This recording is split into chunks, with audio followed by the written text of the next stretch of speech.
I used to be afraid of you, but I don't think I am anymore. There's nothing to fear except God. For me, God is a disease. It's the things that make you look at what you thought you saw in a different light. The hole in the Pentagon being too small for a plane. The lawn isn't mussed up. The government's not showing the plane hitting when many cameras photographed it. There's nothing to fear except God. God. God. Oh, if you already know the answers to your questions, then why ask? It's too big. Back and to the left, back and to the left, back and to the left, back and to the left, back and to the left, back and to the left. Hello, everyone. Here we are, Half a God's Face, Book Club edition. I brought Club. two regulars. Some would call them nuclear-goated regulars. Ben Lobel, who was on One Battle After Another episode, and Marilyn Monroe, Hey. and Sean Fahey, who is notorious for Irish maxing, who was on the Inherent Vice episode, and we all have always been good friends over talking about Pynchon. So we had to get the boys together Well, to also, talk like, about the new Pynchon. 2 Paul Thomas Anderson movies is probably our connection on that as well. Yep. You know? We're all PTA fanatics. I mean, when Inherent Vice, I've told this story so many times over the years to all kinds of people. I'm one of those people that just repeats himself a lot because I want to just get the lore into the ether. And I need to build my lore as I do. So when PTA was, I fell in love with him in high school, which I believe we all did. And when I heard that he was going to do Inherent Vice, that was the first time I had heard of Pynchon. So then I had really decided to get into Pynchon before the movie came out.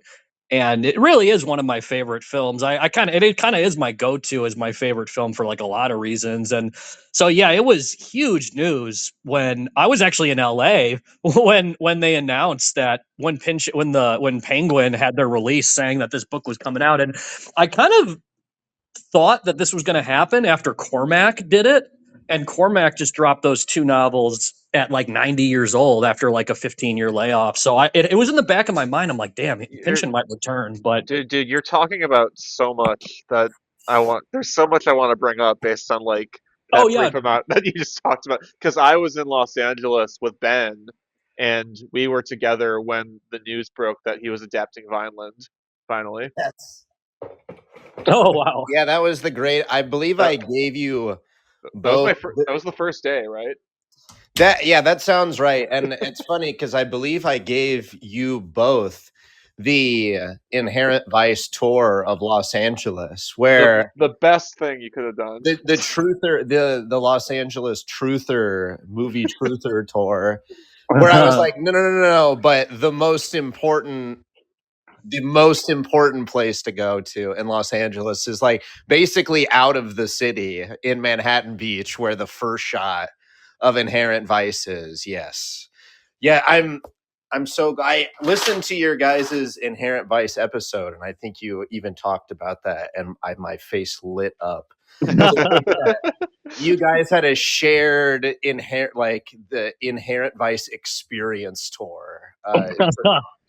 That beach is magical. It's kind of hard to imagine like the set like that existing when it wasn't like super, I feel like it's super, all the wealthy people are living there now, but I feel like Pynchon living there writing Gravity's Rainbow is like just kind of mind melting a little bit. And well, one of the cool things I thought when we first went there was like you have to take away the garbage cans, and it basically looks like the period, or it looks like how it is in the movie. It's just, it really is sort of, well, there's the rest of the strip as well, but like it is a very like unchanged like locale. Yes, I agree. There are little nooks and crannies all over Los Angeles that do seem kind of away from time, which is cool because I feel like that's a good entrance, because I feel like that's something that Pynchon is always on about too, and certainly something that, like, because I remember the first bit, very similar to you, Zach, like Inherent Vice, PTA doing it was also my introduction to Thomas Pynchon as a person and idea. Yeah. And then I read Inherent Vice, the book. And it's funny to come around full circle, because now it does seem like I felt so many similarities between Shadow Ticket and Inherent Vice in what I think Sean sent me a link of Jonathan Rosenbaum. One saying that Thomas Pynchon only writes like unserious detective novels now, but they're fun. And then also to somewhat confirm that he would also be doing a Cormac McCarthyian double release in his later years. So, Yeah. Did you read The Passenger and Stella Maris? absolutely not. Under no circumstance did I Dude, even write it. But I've they're heard him talk about unbelievable. it, and Wait, it seems they're above my reading are you level. like refusing to read them? No, it just seems above my reading level. Oh no, it's not. It's absolutely no, they're not. super No. they're so accessible. Oh, So okay. Ben, Stella Maris is basically a play.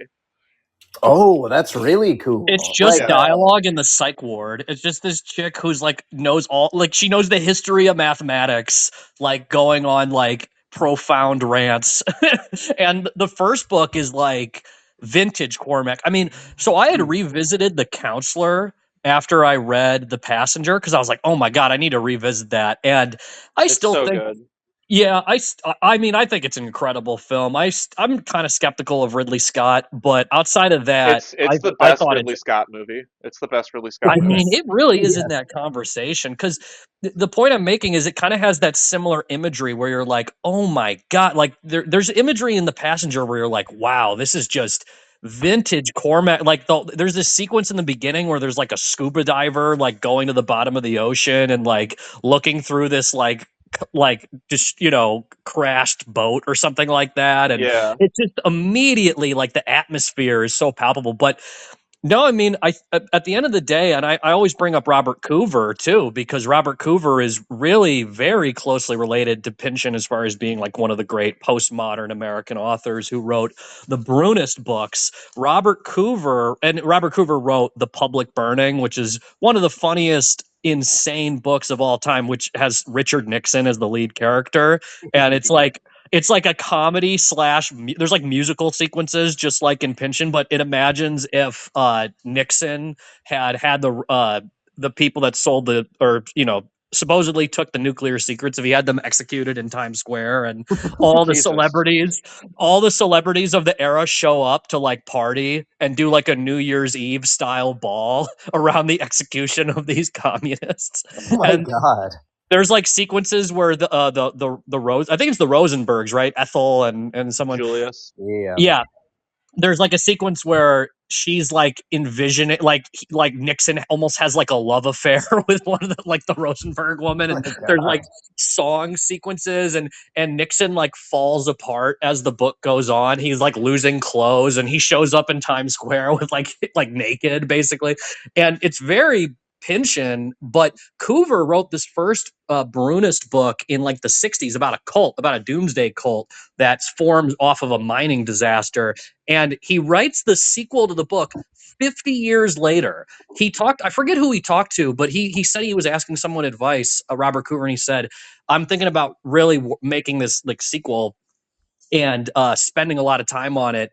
And he literally spent 10 years between when he was like 70 and 80 writing this 1,000-page Brunus Day of Wrath, which is like this epic, like doomsday cult sequel. It's like 10 times better than the first book, too. But he published that in like 2013. So it's like all these writers, when they're still alive, they just like, they come back with a vengeance, I mean, he really came back with a vengeance, but I, it is interesting if this is, sorry to go on like a long rant, but Oh, please. people calling this like a minor Pynchon.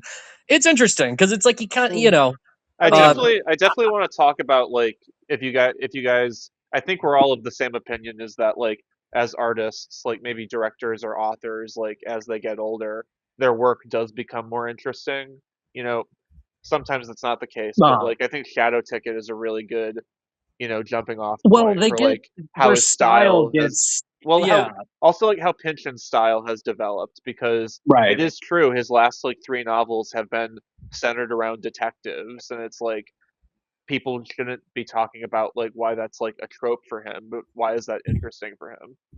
What is that like? What Well, it's just possibilities does it the offer? genre is just the genre is just perfect, which is why I was really drawn to Inherent Vice. And I feel like the film Inherent Vice to me Mm. really opened up my brain to considering noir as like the best genre in a lot of ways. And it Oh really yeah. made this connection between that movie and like Cutter's Way and The Long Goodbye and The Big Sleep. It's like there's a bunch of these movies that Mm. really do the exact same thing in a Sure. lot of different ways. But I think Pynchon knows so much about the genre, but like Sean's saying about style, it's like, I mean, he's written some pretty epic novels over the years, and it's only 300 pages, but I feel like there's an incredible density to the sentences still, where I went through it fairly fast as far as like the book is not super super long, but like sentence by sentence, it's hard to just like fly through it. It's written in Oh such a yeah. way where you really every sentence like you really resonate with. And I know this beginning quote is pretty wild. Supernatural, perhaps baloney, perhaps not. Well, From okay, I wanted to throw out that I spent last night watching The Black Cat to oh hell mine yeah, Oh whatever I damn, bro. possibly could. And that's by Edward G. Ulmer, whose big movie is Detour, which is like one of the best noirs ever. hmm And The Black Cat is not a noir, but it is kind of done like a noir, which is interesting because it's like an Edgar Allan Poe. So Yeah. it says something like it's not inspired by, but it's like not by, but of Edgar Allan Poe's something or other. And it's like so unbelievably like goofy and fun. Like I highly recommend. It's an excellent movie, yeah. If I you've just like, never seen it, it's so funny. It's so like I mean, it's so kind of Pynchon-y because it's like it's so hmm goofy, but ultimately what it is about are like horrors beyond man's capability of understanding. Except in oh that my it's just god. like it's Boris Karloff leading like a satanic architecture cult. Well, he's an architect, but he's also an architect of evil. He's so good in this movie, by the way.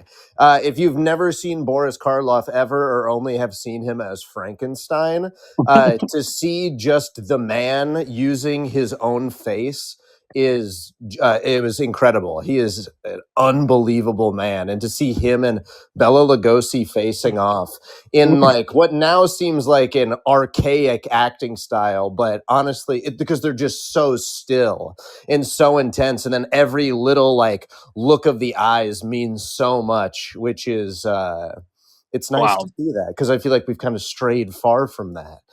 Yeah, Um, yeah. No, I but wish I'm definitely that's gonna great. watch that ASAP because Black Cat's good. Pynchon. That's like the Pynchon encyclopedic vibe, and I remember when I read Gravity's Rainbow the first time, and I actually reread it this year. But I feel like there are just he'll make random references to like genius filmmakers. Like he brought up Ziga Vertov in this like offhand as well. I mean, Mm. like, Like but also Pynchon is responsible for some of the best like opening quotes to like start off novels. oh yeah, Yeah. Gravity's Rainbow has four of them. Um, my my fa- what Richard Nixon? my favorite being what Richard Nixon. Um, What do you Richard know? Nixon? Do you know what was supposed to be there, Zach? Do you know this story? About the quotes in Gravity's Rainbow? No, specifically the Richard Nixon like what line is No, no, I don't know. that was supposed to be a quote from a Joni Mitchell song, and it was Really? like in like the last stages of like I guess preparing to go to print, he put it in as like a filler, or at least that's how some people have explained it. But it's off the first Joni Mitchell album. Uh, The the first song, yeah, quote of the book is like Werner von Braun, like yeah, what science has taught me is that the soul will like exist past like consciousness or something like about like life everlasting, right? For Gravity's Rainbow. yeah. But like him choosing, a B picture by Ulmer from the 30s to start Shadow Ticket really sets the tone in a weird way. Mm. Because this is a very I think a darker book compared to Inherent Vice, which again a lot of Mhm. people are like comparing it to. And You think that it's darker than Inherent Vice? yeah, just because like I mean the cover is like nearly pitch black with all these like black and white Literally, like like neon lights, and I mean like the whole novel seems to exist in like snowy landscapes and like nighttime Right. scenes, Well, I gotta and say too, it's pretty special to get a new Pynchon, and part of it is set in Chicago. yes, Like he's to literally talking about Wabash and like the lake, and he's dude, talking he about the the immediately green mill. the his immediate his immediate opening is the North Shore line. When trouble yeah, comes when to trouble town, they comes to usually town, take the North Shore line. It's such a it's great. icon I it's instantly ah, iconic. what a Yeah, great! Oh, it brings you right back to the Midwest. yeah, God, I Big love it. Al. Oh, and I can't, just to throw it in there before we get too far, you cannot forget Vineland's beautiful opening. Every dog has his day, and if he's a good dog, he just might have two. Which is from like a super cheesy but awesome blues song by Johnny Copeland.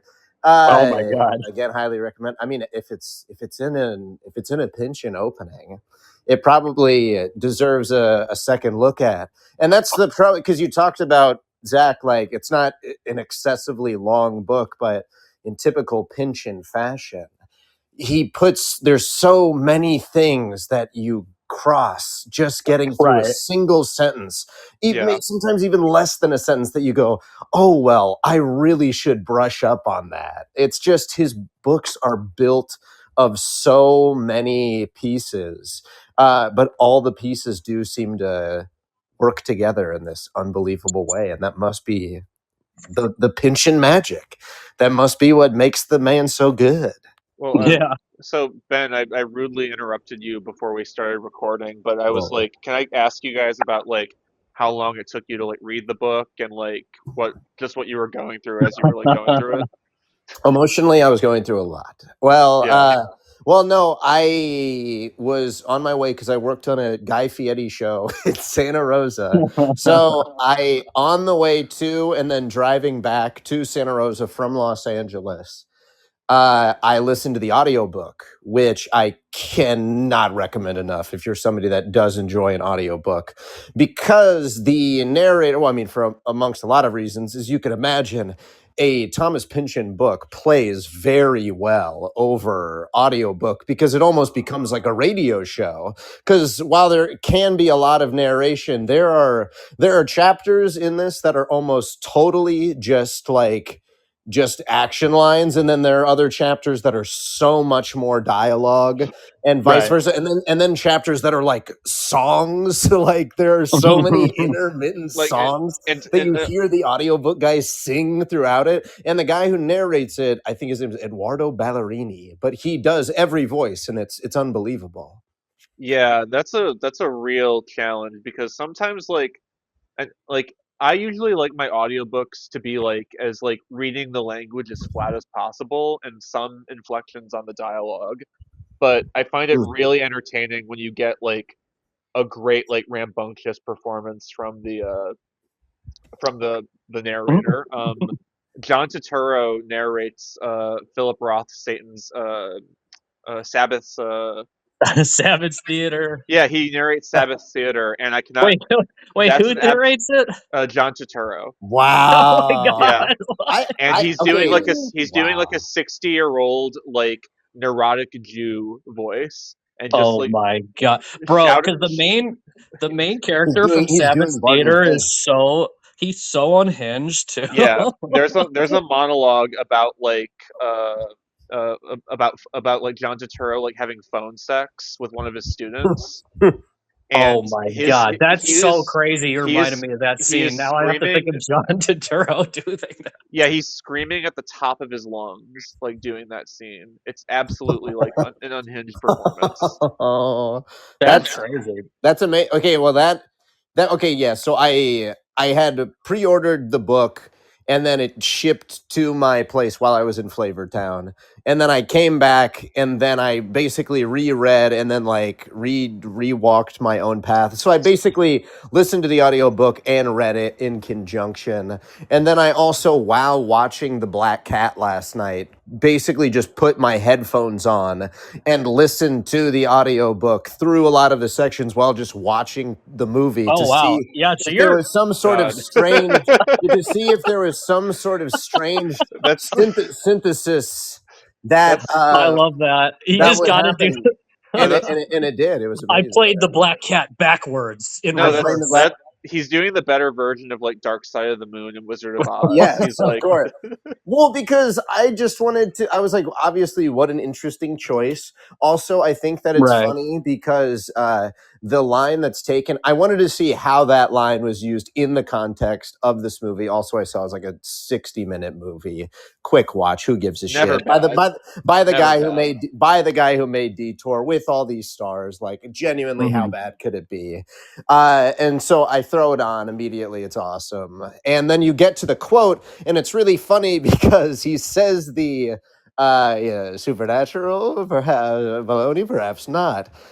He says that basically in response to somebody scoffing at his explanation of what is kind of just an explanation of like modern at that time psychology, but that is kind of dressed up in some sort of weird satanic psychology. But it's Oh my basically him. He explains modern psychology, and the guy goes, like, "This sounds like a bunch of supernatural baloney." And then he goes, "Supernatural, perhaps baloney, perhaps not." But that alone felt so Pynchian. Well, And who is the?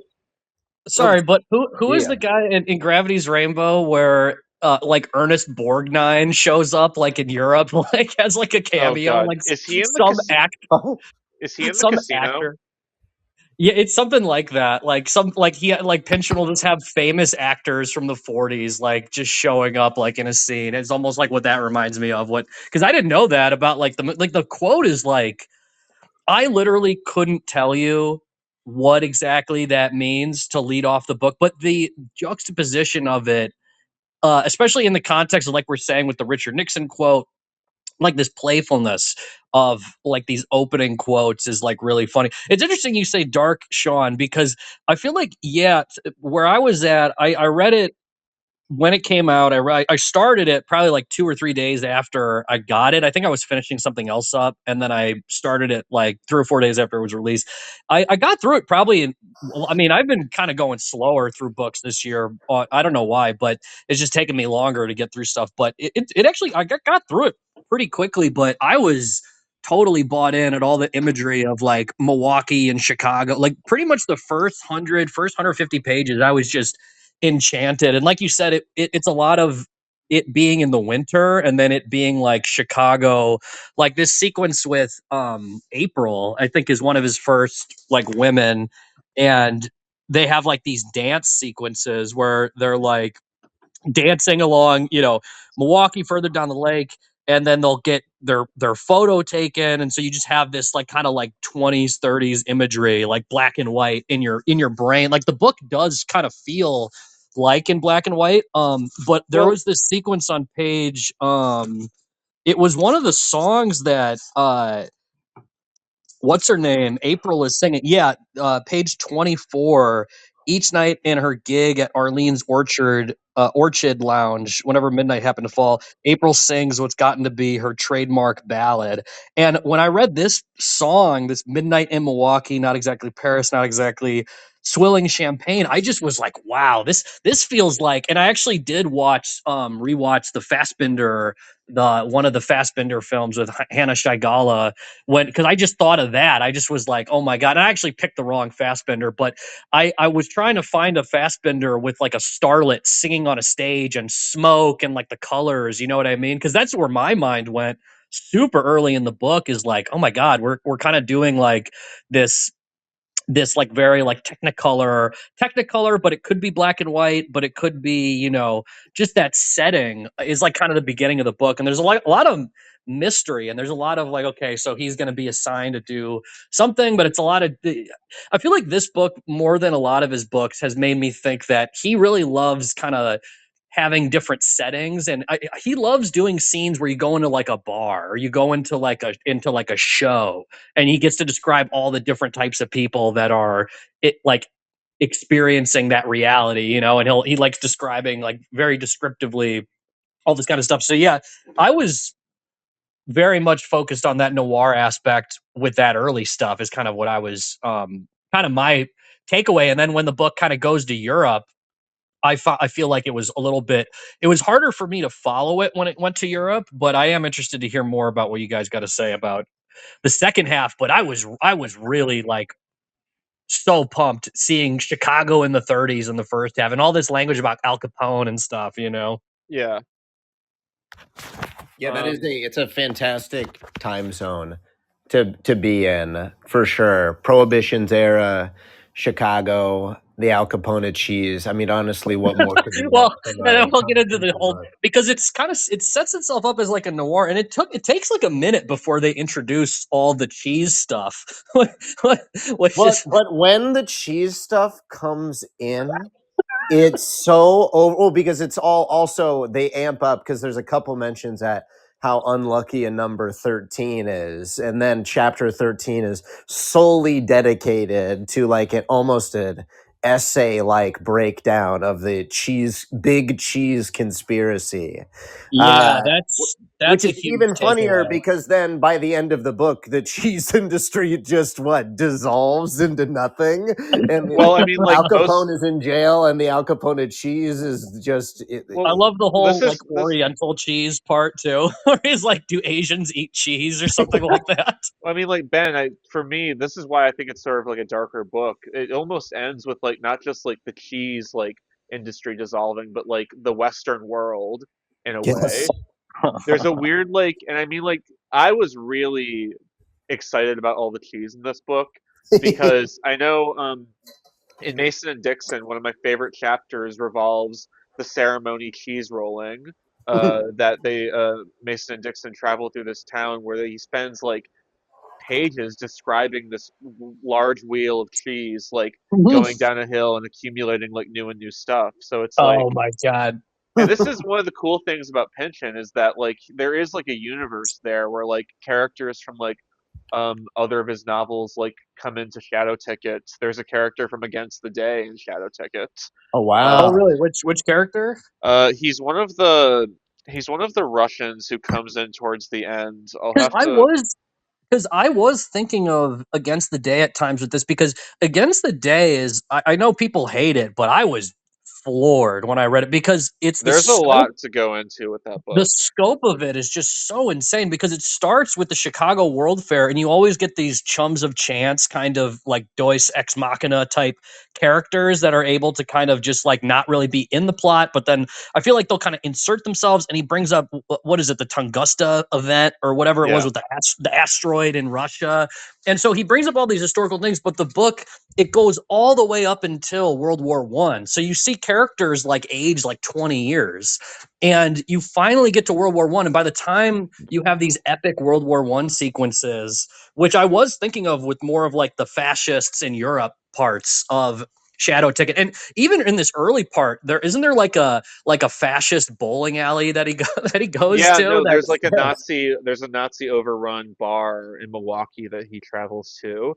And that's one of the big things I wanted to talk about with you, Zach, is because that bar leads right into one of my favorite scenes in the novel, is when they go out onto Lake Michigan and they find there's like a German submarine yep, that's being like hidden yeah, no, that hidden was it's like hidden there because they're trying to escape NATO laws. And like my first thought, like when I read that, was like pacifiction. That's what pacifiction's dude. about. Literally, I thought that as well. I did we text about that or I think I may have. Yeah, I've definitely texted you about that because That's it was crazy. it was so yeah. exciting to me to see that type of like. I mean, because that's where like I mean, Pynchon's control of tone is so beautiful because I mean it is a very wacky book, but then Right. there are these segments of just like drop dead beauty. Like I think my favorite chapter might be like the goodbye between Hicks and April. Hmm. at Union Station. Yeah, Like that's true. That was a beautiful the part. way he goes through that sequence is like, wait, like the private detective Hicks McTaggart. I suddenly feel for him. It's like he's been avoiding like finding this girl on this ticket he doesn't want to do for the past like 10 chapters, and all of a sudden it's like he's saying goodbye to this woman. When you finish the book, you realize it might be forever. Um, but we'll get to the end of the book. It's just like, Yeah, oh, yeah. I also wanted to say, the character from Against the Day is a guy named Lou Bassnight, who is one Oh of yeah, yeah, yeah, yeah. he's one of the detectives he meets, I think, in the first half of the book. So the Well, you rush, know what's so funny about Wow. Against the Day is Against the Day, isn't it about like some crazy like brothers and sons and no, like it's like an there's like a epic, father, no, there's it's like like a an epic family drama that like there are epic these family like, drama, and then at a certain point, just like in Gravity's Rainbow, they all start fucking and sucking, and you're like, holy shit, what am I reading right now? It gets yeah, pretty cartoonish and hilarious, like in a similar way of Gravity's Rainbow, where there's like an orgy scene where you're like, okay, didn't expect that. Which I was gonna bring this up later. But no, just to get back to kind of what we're talking, the submarine was definitely because what the way I would describe it is Pynchon, he likes getting into these moments in history. And I noticed this, especially with this one, because isn't there like it's called like a gyro or something, and it's like a helicopter that like is featured later in the European part.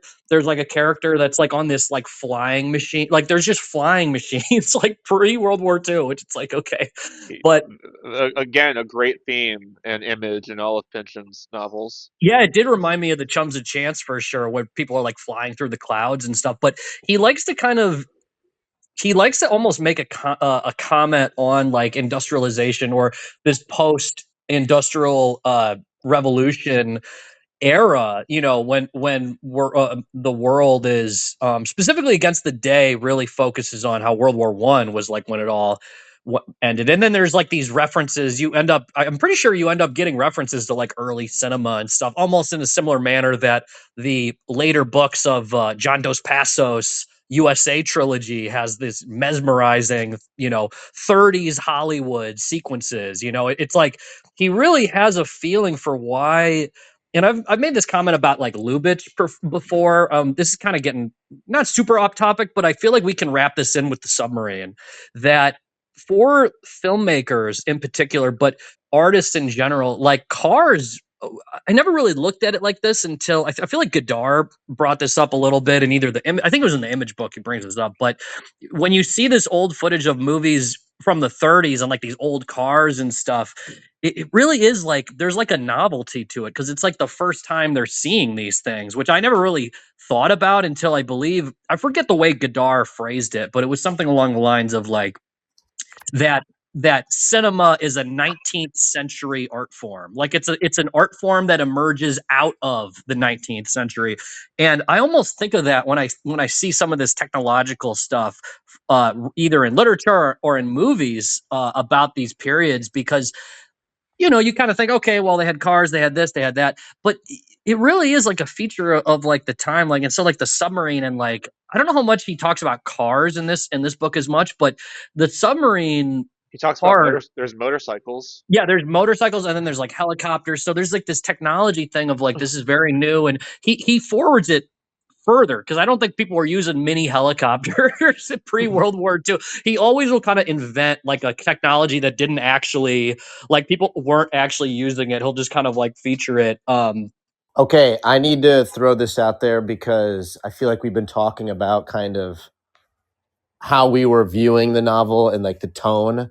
And really, I was just totally in Miller's Crossing mode Oh yeah, you were in bringing Yeah, that up. in Yeah. my mind with like how it was also in conjunction with listening to the audiobook. And the guy, while delivering like not insane, like he's not doing a crazy performance where he's just going wild, but he's definitely leaning into the hey, and he goes down there and does that. Like he is the character, and even like the narrator is of the time and the place too, you could say. Like it comes off like that. But I really just got so much Coen Brothers from Right. this book in specific, like it just felt so Cohen-y to me, and like every joke and all the character, and maybe that just goes the shared interests that really come up in Pynchon exploring this time, as he uncovers a lot of shared interests that he probably has with the Coen brothers as artists. But that's totally where my mind was, and still is, as it wraps up. It still totally like feels like they belong in like a shared world. There, It there. didn't play as it's like, it's not that it was void of Well, the darkness, thing but like I would, it was somewhat lighthearted for me reading this yeah, book. I feel like Sean makes a really good point, because, and I was going to bring this up, and I'm not trying to like shit talk. I mean, I love shit talking, but this is Bruh. a former professor we had. I liked his thoughts on Facebook. This guy named Zoran, who I saw him posting about the book before I even like read it. So I Zoran Mamdani, the mayor of LA. Exactly. We're, oh my we're, we're god, close. He taught at that's Columbia. I literally didn't even like think I didn't remember that name is like oh, that's so funny. But no, yeah, they got the same name. No wonder he was rooting for him to win the election. But yeah, no, he was the Bellatar teacher. He was just like the king of Yes. like Eastern European, and he and I follow him on Facebook, and he was posting about it, and what Sean's saying, it seems to be what his reading of it was as well, where that seems to be his emphasis. I have some thoughts on, because I remember he hated One Battle After Another. I saw on like Letterboxd and stuff. And again, this is all respectfully. Like I don't really have too much of I don't have a grievance. I'm bringing it up as far as like confirming what Sean was saying, in the sense of Zoran seemed very focused on this bitterness towards specifically fascism, and I think that is definitely in the book. I didn't pick up on it as specifically like what Ben is saying. I feel like my interpretation was not that the book was light, but I feel like Zoran's interpretation was a little bit more in that direction. But the way that Sean, you brought it up, I feel like makes perfect sense as far as like when you get to the second half of the book. But the thing is that the plot is I feel like the second half was hard for me to completely understand. So Uh-huh. I have a hard time understanding if the second half was dark or not, because I feel like Pynchon he really does love sentences and like crazy character names and all this stuff kind of juxtaposed together. And I do believe there's kind of like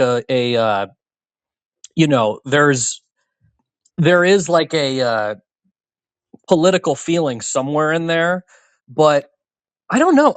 I wonder, because there's this quote that it's something like, sometimes all Hicks wants to be back in Milwaukee, restored to normal life, to a country not yet gone fascist, a Yeah. place of clarity and safety, still snoozy and safe, brat smoke from a lunch wagon grill, some kid practicing accordion through an open window, first snow, coming into town off the prairie, bar rooms where the smell of beer is generations deep, women in round little hats. And I forget what page that, but I think that's probably like 200 pages in or something. And it really, because Hicks is kind of sent to Europe without really being so he's kind of like a private detective, He's drafted. and he's kind of having like his affairs and stuff, and he's just kind of living his life, and then he has to find a cheese heiress, and he finds her really fast. And got to get back to the submarine here in a second, but he finds her in America. Like I feel like he returns her, right, and then he has to be like taken to Europe. Then he's like drugged and like put on a boat to Europe. I'm pretty sure, right? It's something like that. Yeah, that's like nearly halfway through the book. Yeah, it's about Um, right halfway through that he goes to Europe. But I wanted to say this to Ben. There's a line that's very Coen Brothers-y to me, where he walks into a bar after like an attempted bombing, and somebody says, oh yeah, hey, Hicksy, weren't you supposed to be dead?" Yes. Like I, Yes. That's because why whenever you mentioned John Turturro, I immediately said, fuck the guy that I listened to for 32 hours or whatever. I wish John Turturro did it. That'd be so much better. That's so fucking you good. God. gotta. I can send you an MP3 of this Oh, audiobook if you wow. want. Oh Yeah. my God. Yes. Yeah, please. Yeah, that would be incredible. Just to hear John Turturro perform on that. Well, and just to hear him have phone sex as Barton Fink, based off what you're Holy describing. shit! Like, Well, that book is pretty incredible. That Jonathan Franzen, who is one of the great American novelists, who everyone listening to this podcast, this is our book club edition. We're just going ham about literature. yes, we love Jonathan books. We Franzen. love books. We're talking about the goats. Yeah, Jonathan Franzen is a must read. He's one of the best writers of his era. He was friends with David Foster Wallace, and he loved. He loved what's it called, the Cutter's Way as well. But I'm literally completely forgetting why I'm bringing up Jonathan Franzen. But Zach, have you heard the Infinite Jest news? no, what about it? So they're doing a 30th anniversary like re-release publishing, and they got Michelle Zauner, who is a Japanese breakfast, to like write the introduction. Oh my god. Okay, I remember what I was crazy. I remember what I was going to say is that Franzen said that Sabbath. He said he went on this long thing in an interview where he said, "I hate Philip Roth with a passion," and then he was like, "But Sabbath Theater is like the shit. That's one of the best novels of like the '90s." And by the way, the '90s were packed. I mean, it was super stacked. I mean, Mason and Dixon and Vineland and Sabbath Theater was like '95. The Tunnel from William Gass was in the '90s. I'm pretty sure Gaddis published at least one or two novels, and all the postmodern writers like published in that decade. It was super. Michelle Welbeck, The Elementary Particles, was published in the '90s. Some of his first novels. It really was like a moment. Yeah, Infinite Jest, of course, like 95, 96. But no, it's pretty interesting that Pynchon is, like we're talking about, it does kind of feel like, because going back to another thing I was saying about the submarine, how does a submarine get in Lake Michigan? How does a submarine? That's a very good question that we must wrestle with. As we read the book. To me, that's the difference between the Pynchon sensibility and the Cohen sensibility. And well, here's the thing about that. Have you seen The Man Who Wasn't There? The Hail Caesar. Have you seen the ending of Hail Caesar? Hail Caesar has a submarine. I haven't seen that in a while. Has a different type of transportation device. Zach, have you not seen The Man Who Wasn't There? Now getting a Criterion. Who was that? One of the Coens? Yeah, it's the Billy Bob Thornton one. Black and white. I don't think I saw that one. Black and white Billy Bob. Zach, you've never seen it? Black and white. No, I don't think I saw that one. Holy shit, dude! Man Who Wasn't There is everything. Everything you just talked about is The Man Who Wasn't There. Like, yeah, if you want to bridge that gap, like. Well, no, I'd be down to watch it sometime. I was saying that the Pynchon, that the formal qualities of Pynchon's writing is introducing technology that either becomes spiritually possessed and does things that are cartoonish, or it's technology that's like too advanced for the period. And I know Derek Jarman did that with Caravaggio. He like had like crazy sequences like with like cars and all kinds of stuff. I've seen artists do this before, where you kind of play around with the fact that you're making a period piece. And like I feel like the gyro, I mean, I've never even heard of that, like a little mini helicopter that they're flying around in this book. But the fact that the submarine that we're talking about, that Hicks and I think it's like this Keegan guy, right? Like Stuffy Keegan or something. Oh, wait, in Shadow Ticket? Yeah. Are you talking about Skeet? No. Because there's this character that goes on the submarine and then he like reappears like later. Oh, isn't that Skeet? Doesn't he get on the submarine? Okay, yeah. So I think I think you're probably right. I think Stuffy is the guy that he was talking to in like the end of the book, but he was the guy that witnessed it. I'm pretty sure. Okay.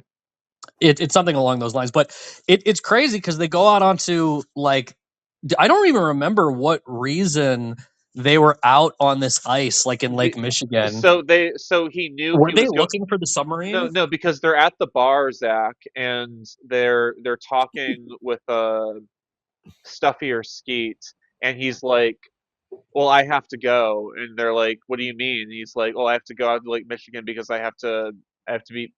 He basically plans to go on the submarine, and it's a very like Antonioni-esque atmosphere where it's Oh like yeah. again like it's on the ice, it's at night, everything's like very blank, and then all of a sudden there's like lights underneath the ice, and it literally is like, "See, I told you so. There's submarines out here," and then Yeah. they start walking away, and he literally disappears. Yeah, and that character disappears, and then I believe in the sequence where Hicks McTaggart is on that boat going across the Atlantic to Europe for the first time. I think they're hinting that the sub is following them. Doesn't that come up? Because I think they bring it up a couple of times that the submarine is like Yeah, around. It like returns, and The then submarine is people are like always there.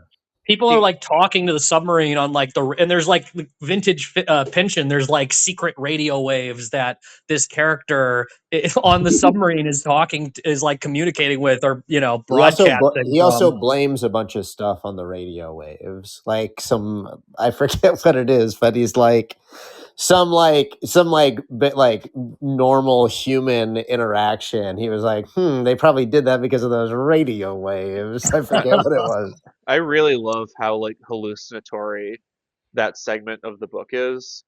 Yeah, Because like I really do think this was like this this happens to I think this is like a common criticism amongst like a lot of like some of my favorite like movies of the past couple years, because like David Fincher's The Killer and One Battle After Another, they're like both like very like straightforward movies when like their directors haven't made like straightforward movies like their entire career. And like for Paul Thomas Anderson, like it's being heralded as like a really big success. And I mean, like even adapting Vineland in a way that's like, it's interesting to like study like the way that movie is like not the book and the book at the same time. But like Shadow Ticket is very straightforward, like the first half, and then I really love how like halfway through the book, it like foot on the gas becomes like a Thomas Pynchon novel, and like really challenges you to sort of like follow what's happening. And yeah. 'Cause there's so many the characters that are introduced in the second half, like out of nowhere. and there's also like a lot of like character like jumping around, because like the first like Yeah, you like forget about Hicks like altogether. For, yeah, no, like, this was characteristic like from V, because V has like three storylines it's following, and then Gravity's Rainbow, it's like the characters you're introduced to like in the beginning of the book, except for Tyrone Slothrop, of course, but like most of them just disappear until like the end.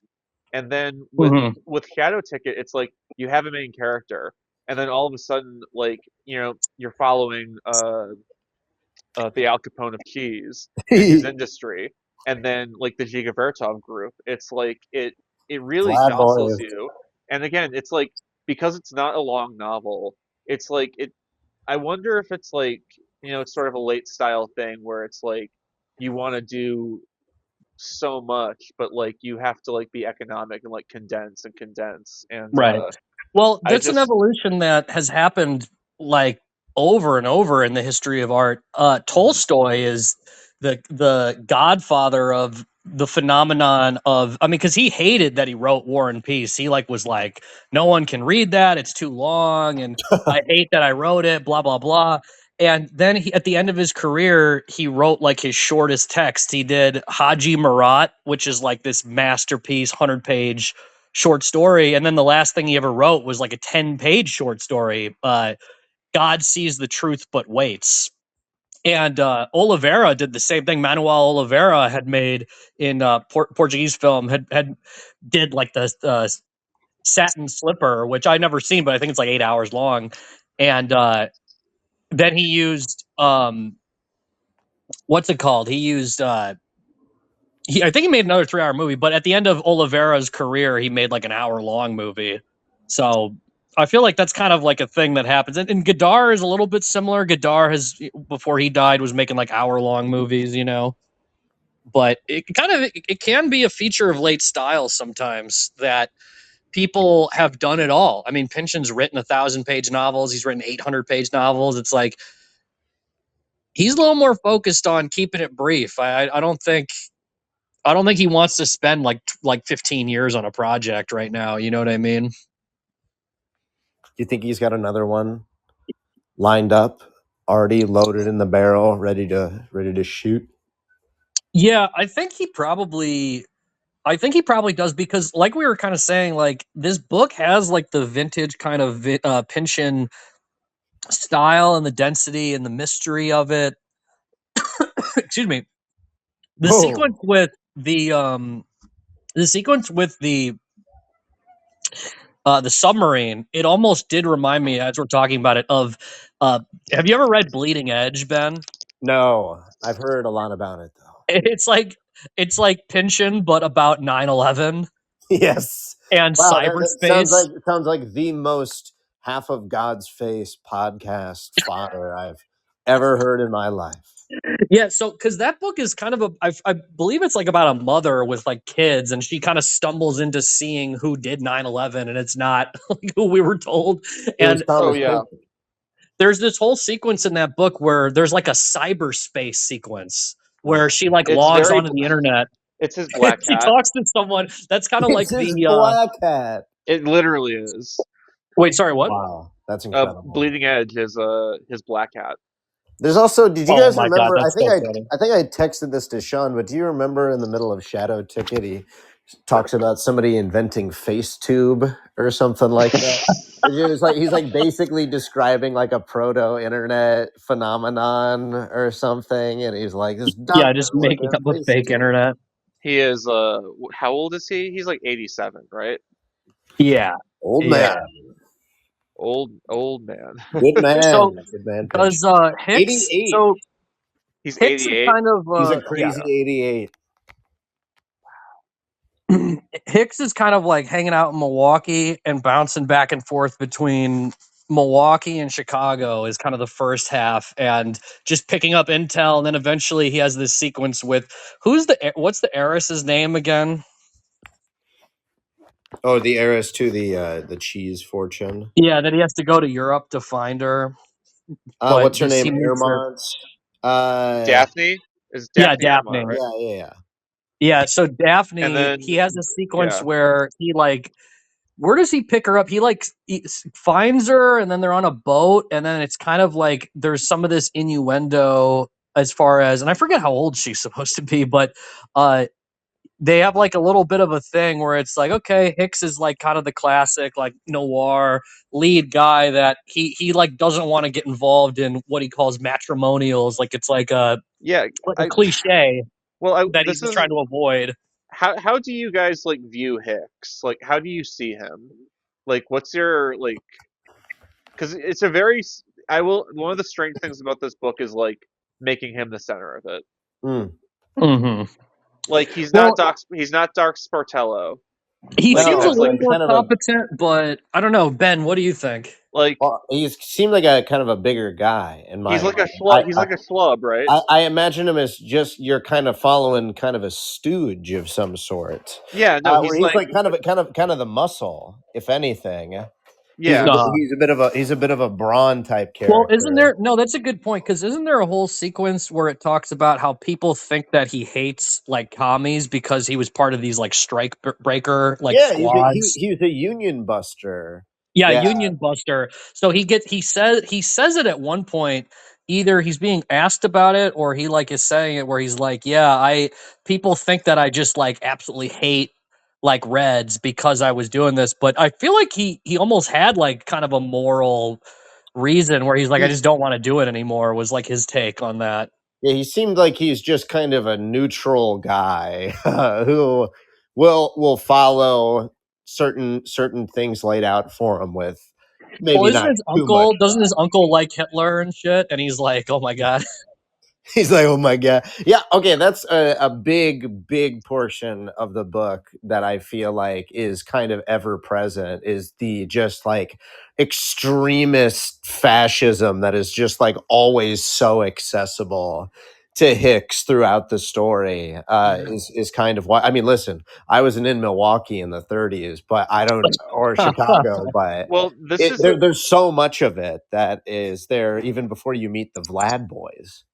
this is also like a very like William Gass idea, like uh, Zach, because like because all of his novels are about like the fascism of the heart, and like for Pynchon, it's like it's that similar thing where it's like it's not it's not really the Klan rally like down like in the forest. It's like the bar like down the street. It's like it's Mhm. much more Mm. frightening and it's much more casual to get to. I mean, if you're a Wow. private detective who's like a bit seedy, and that's why I think like I mean with Inherent Vice, Bleeding Edge, and Shadow Ticket, like him making his main characters like detectives, like Maxine Ternau is like an accounting detective in Bleeding Edge, and it's like it I think it like because his novels are so like encyclopedic, I think it like offers him to make like shorter novels where it's like because they're investigating something, they can travel through all this information in sort of like one fell swoop, or like well, I mean, like maybe that's not a good way to describe Bleeding Edge because there are multiple swoops, if that makes sense. Um, Swoop City, it sounds like. How it's like, how I long mean, is it? how long is Shadow It's Ticket? pretty. Or Oh no, Bleeding Edge. it's That's, longer, like 350 pages, Oh, maybe okay. So not 370. but not yeah, OP. I remember it being similarly. You could like fly through it. Yeah. I want to I really want to reread it just for like the 9/11 connection is so wild. The Oh, idea because he it's was so living in Pynchon. I think he had like at least a kid or two and was like living in New York City like when 9/11 happened. I'm it, fairly confident. Bleeding Edge has one of my favorite puns I've ever heard in my life. Um, it's like a constant joke that me and my brother say to each other. We're like, I forget what the context is, but the line is, and I would have gotten away with it too if it weren't for you Medellin kids. And they're Oh, talking about the Medellin kids. yeah, the drug traffickers. Yeah, Oh my God.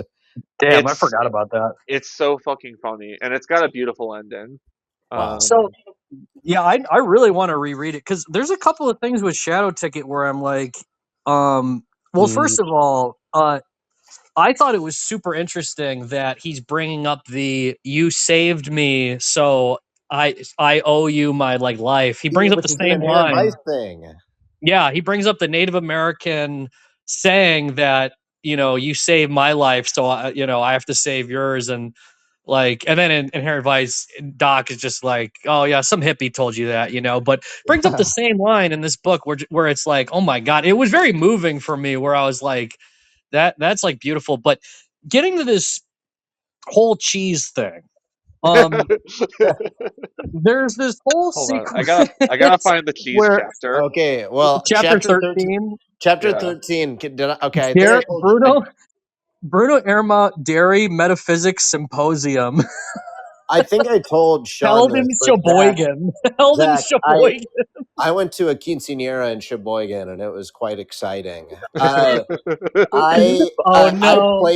I played chapter 13 for a friend. Like you would play a song for a friend. Like, hey, did you hear this shit? You listen to the and then just turned it on and then realized very quickly that it is only really funny in the context of reading the first 12 chapters of this book. But I sat there for like 10 minutes before I was like, oh wow, I don't think that he's really enjoying this. But Cheese, yeah, oh to be sure. Cheese is alive, self-aware. it's that the good. Big cheese. the year 1930 happened to be the 1776 of the cheese business. Wait, is that a line? That's a line, yeah. Holy shit. What are they doing here?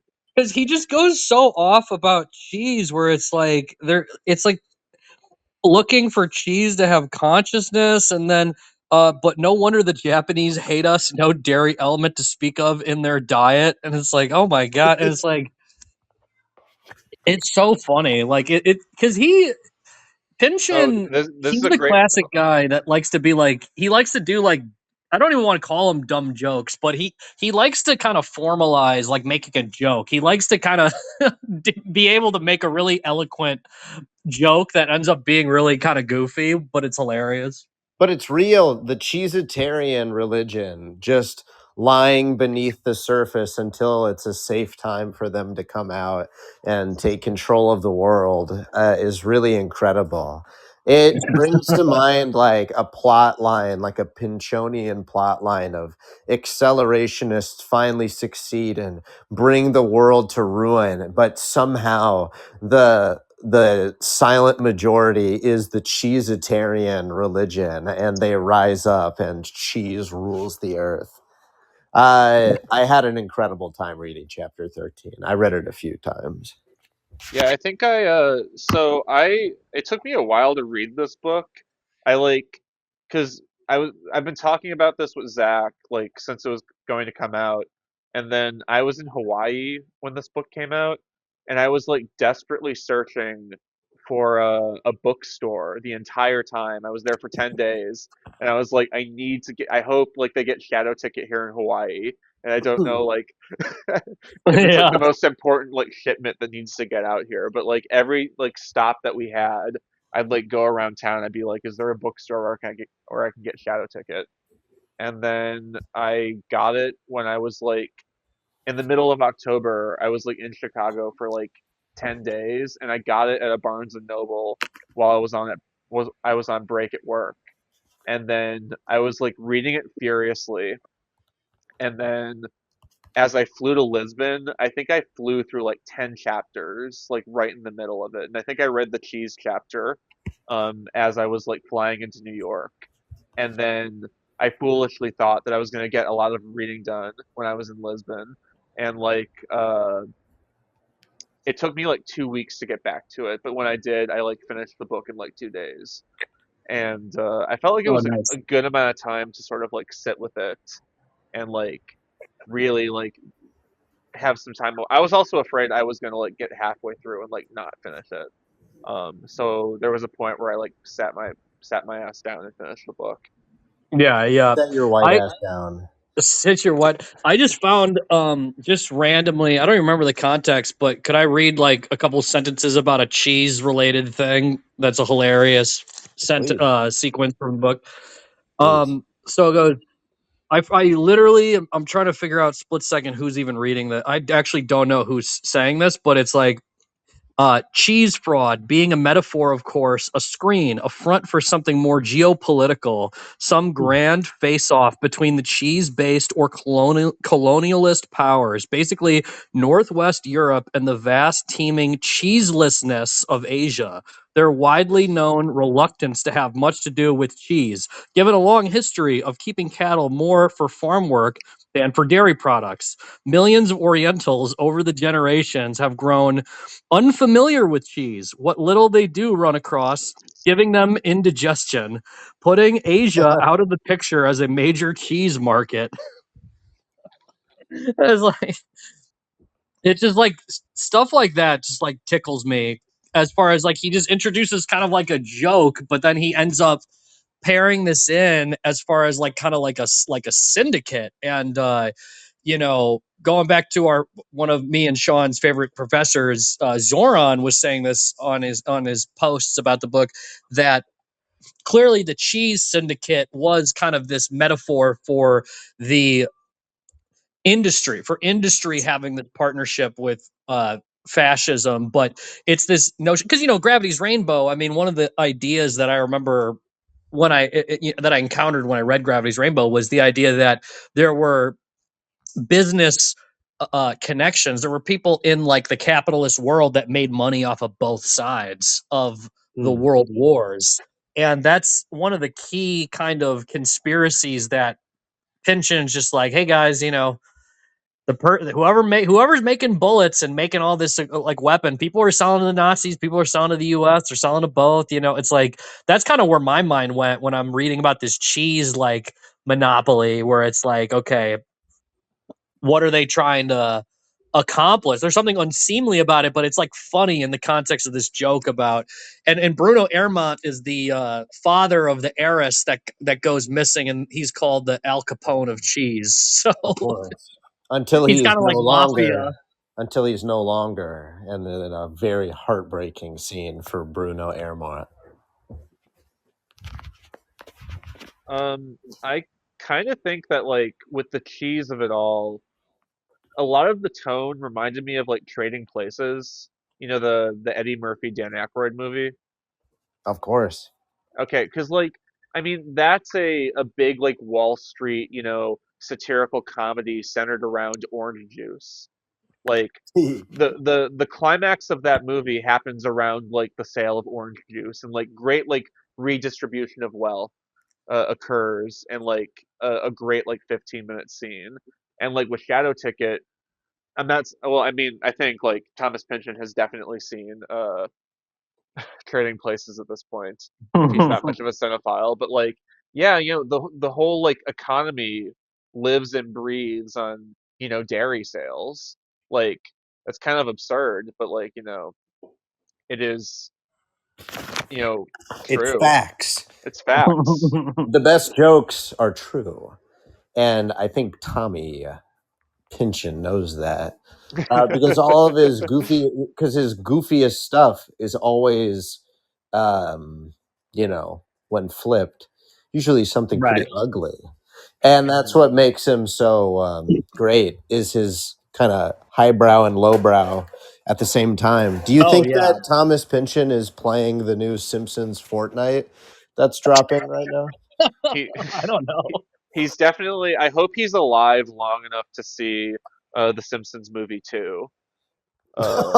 Well, I know the first one was such a huge.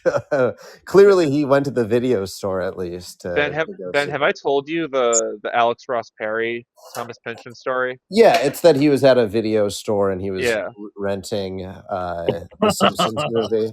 yeah, Yeah, that's so fucking cool. yeah, it's just incredible. Couldn't not be. You couldn't hear a better thing. And like No, the one appearance that he's had, basically in media, he's loyal to them. He's a true Simpsons head. Who do you think his favorite? Who do you think his favorite like side character on The Simpsons is? damn, it's a good Do you question. think he's like a Mo guy? Do you think Uh, he likes I think you know what? what's Marge's sister's name? I feel like he Uh, likes her. I think he's a Dr. Nick guy. Dr. Nick. I think he's a Dr. Nick guy. That's Like, all. imagine like fraudulent doctor, uh, who just sort of like escapes all um consequences. You know, that seems like a Pynchon character to me, at least. That's He pretty. does seem to love The Simpsons, from what I've heard. And Oh, he loves have you doctors. He loves um doctors in his ha- books. have you guys heard the story about because he's had two appearances on The Simpsons, right? He said two. Oh yeah. I only knew Damn. about the Yeah. first one. Yeah. Okay, Same. there was because I think there's two, and one of them. This is the story I hope, and if I'm getting this wrong, I think it's like forgive me, but like the joke was that he was supposed to call like Homer fat and like a loser because he wasn't dieting or something, and then Thomas Oh Pynchon yes, said, "No, I can't do it. Homer's my hero." yes, yes. So they had to like rewrite the line or something, or they just cut the bit. Homer is my hero. That was his response. He It's should have. like, Oh my That's what his god. line should have been too. He said, "Homer, you're my hero." Wow, Homer Well, fucking like didn't so monster his of voice, because I've seen the clip. It's him with the the paper paper bag bag over his on his head. head. Yeah, Shia Yeah, LaBeouf. that is super interesting. As far as Shadow Ticket goes, just in terms of specifically the plot itself, I feel like the most we've set up for like our conversation so far is we're jumping around a little bit, but kind of he's kind of in Milwaukee and Chicago, and then there's this mysterious submarine, and then he basically gets drugged and he goes to Europe. I feel like the Europe sequence in the second half was harder to follow, partly because Pynchon, he loves parodying like Czech names. Like Yeah. he loves like with the crazy accents, and he loves like, you know, just really leaning into, he can be so encyclopedic that it's like crazy. I mean, like, what is it? Chicharine from Gravity's Rainbow is like the, like almost like Soviet horseman or something. And like, it's like a whole thing where you're like, what is this exactly?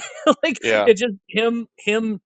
I don't know how it's possible, but he seems to have, like, there's a sequence. I was just rereading the last chapter actually earlier, and there's a sequence where like a woman is telling Hicks to speak like Czech, and you're just like, what the fuck? It's like either Czech or like Hungarian or something, and you're like, how does he know that? Like, but there's something about that with the names that he loves. He loves like European names, and he loves, you know, introducing like subcultures and stuff. But I guess my question was, structurally, what do you guys think we haven't either brought up yet, or how's the best way to explain how Hicks gets to like Europe? Because I feel like he's drugged, but at the same time, I'm Well, I mean, I thought it was I thought it was very clear that like his own agency has basically drugged him and sent right. him like against his will, because like he's traveling to New York like as he gets on at Union Station, and then he's drugged on the way there as like an extra push because other people know, either his bosses or like the feds, they know that he has a personal connection to Daphne and he has the best chance of finding her, which is, you know, kind of ludicrous. But like, I mean, again, that whole like transition from the United States to Europe is so hallucinatory, and I love like when Pynchon Yeah. like starts writing like druggy, um, because I think it like, because I mean the word like encyclopedic gets thrown around so many times, but it's like, I think the other thing that we have to talk about is that he clearly knows his way around like, you know, a bong. Um, he's clearly Yeah. like He inhales. he's been down some K holes. Do you think He K-hole. Pynchon inhales? yes, I Yes. would bet a lot on it, because like, I mean, it's just, Well, he it's was selling so, weed on Manhattan Beach. he I'm was pretty sure. selling weed. Yeah, I thought so. Oh my God. He's so cool, because I love that transition, because it's like, it's that connective tissue that makes, I think, the second half of the novel work. What do you think about unamalgamated ops? Would you take a It, job there? that should, God, I want to like rename a group chat that. It's like Unamalgamated Unamalgamated. ops. Unamalgamated Ops is like a great rap group name. Could be a What great was that? What was album. that again? That's the name That's of his the agency. agency. That's his agency in Milwaukee. Oh yeah. Because Zach, do you remember what the agency name is in Bleeding Edge? no. Nail 'em and Tail 'em, Oh my god. or no, yeah, Tail 'em and Nail 'em. Yeah, Tail and nail. That's funny. Dude, yeah. So he's so funny.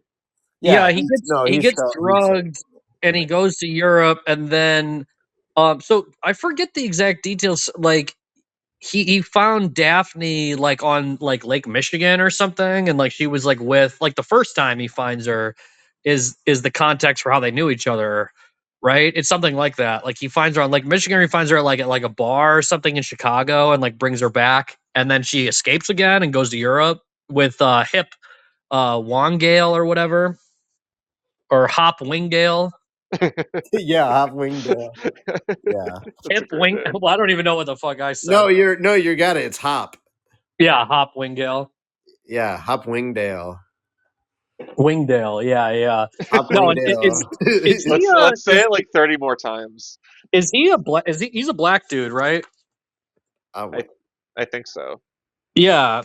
So that's the other aspect of it, is that he's like in a. So this heiress, this cheese heiress, follows a black jazz dude to Europe, is the vibe. But the I'm forgetting. Cosmopolitans.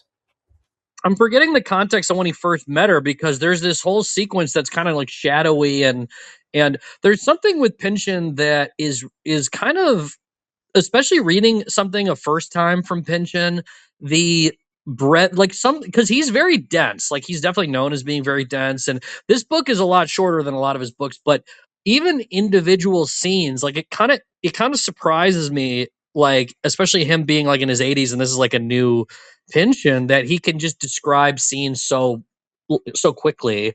And I almost feel like there's this like little innuendo between Hicks and between Daphne, where he like it's kind of clear that she's like this is like a moment they're having, but I'm forgetting like the exact specifics of, but they have some kind of charged kind of chemistry before he returns her. And as we're kind of following this first half of the book, you think, okay, so he gave like the cheese heiress back, but I don't know. I'm sure this book is going to keep expanding.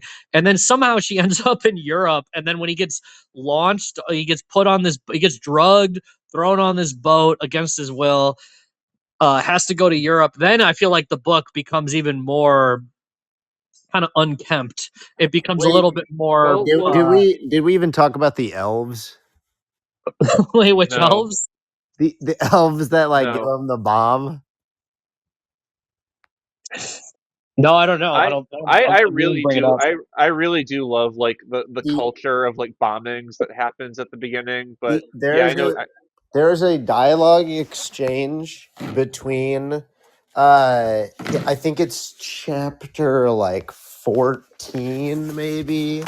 I'm gonna see if I can. It's literally like the very beginning of it, but the elves give him a package, and Yeah. I totally forgot about that. they like try to blow So him who were up, the and it's elves the again? funniest fucking thing. I think Don Are, Pepino sent him. are they not just little people, or are they literally elves? No, but they're like they're exclusively referred to as like he's like, so what are you doing? This is a weird time for an elf, and he's like, well, elves got to get work sometime too, and then like the elves like are They give him the accepting of bomb it, and he has to like get rid of it or some like they're shit. like, hey, but we gotta like, but it's so like against type of like what you would expect that situation to be. Like it is the one of the more loony. I mean, there's so many Looney Tunes moments in it, but like it is such a goofy moment where they're exclusively referred to as elves. They answer to elves and say, yeah, well, us elves got to get work too. Like yeah, it's amazing. And then they give him a package and it turns out to be a bomb. And I think Don Pepino sent him because of him shacking up with the songstress, right? Wasn't that April. because he was with April? Yeah, just even talking to you guys, I'm like remembering so many details I totally forgot about. Yeah, no, someone tried to kill him with a bomb in the first half as well. I like Well, again, completely forgot. well, that's one of the really great things I love about the opening of the book is just like the first page is just like he's almost blown up, and he's in Yeah. Milwaukee, and it's like no, these labor like bombings, they don't happen here, they happen in Chicago, and there's this whole like environment of like paranoia that is sort of, it's kind of like the opening chapter of Gravity's Rainbow, where it's just like a culture of like night raids in Britain, Mhm. that is like very terrifying, but like he's able to find like so much humor in just like senseless violence, like giving someone a package and having a bomb be in it, and it's like, I mean, in this world, I'd like to think of it as like Sean Penn at the One Battle After Another premiere, where he looks like he has a cartoon stick of dynamite. It's like there's a lot of like cartoon stick of dynamite vibes in Shadow Yeah. Ticket for sure. But No, that's true. I really don't, because I love how we're kind of like jumping all over the place with this book. I really don't know how to describe it to someone like normal. Yeah. Well, do you guys have because to me Pynchon, and I think this is, getting back to we were bringing up William Gass, who is one of the great writers. He's one of the best writers about writing. Some of his criticism is some of his best stuff. But The Tunnel is one of the best novels ever written in a lot of ways, and he very unfairly hated Pynchon. I think he was very jealous of Pynchon. I read an interview where William Gass was like, I haven't even read Gravity's Rainbow, but like fuck Pynchon, like type vibe, and it's like, okay, man.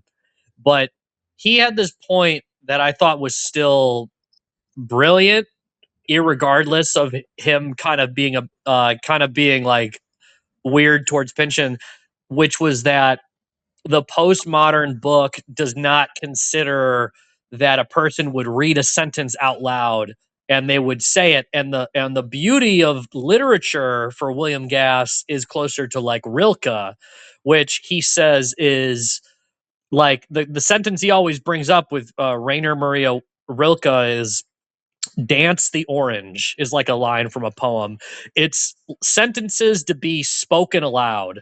And his criticism without again, I don't even think he's even really read Pynchon, at least in the interview that I had read.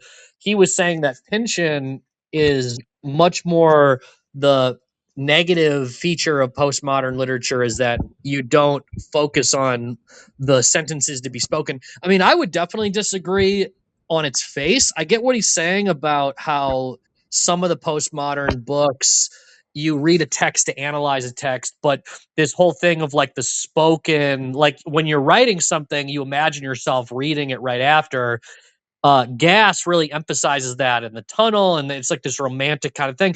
And I get it. I think there's some of that with Pynchon. It becomes so overwhelming, but I still do think that some of these sentences for Pynchon are so incredible to say out loud. So I would push back on Gass that I think Pynchon does do that. I think it's just that it's so overwhelming that you kind of think that he's it's like overloading your senses in a way that you almost can't keep up is almost how I'd look at how Gass was like saying that. But yeah, that's how I look at late style Pynchon, but Pynchon in general. Like I think he loves sentences. He loves like really wild, he really does love sentences. So when we're talking about this book, But they're like mouthful sentences though. I think yeah, that's it's what impossibly mouthful. Like you can't even like read because some of these things. because Gass also did not like Hemingway because it was very like No. masculine writing. So Yeah. because he's more inviting, he admired Gertrude Stein for this reason. Like Oh well, yeah. he Gertrude had that Stein. that She whole that put whole Hemingway interview. in his place. Well, He was like, there's a whole interview where William Gass is talking about the beauty of Gertrude Stein is that like yep.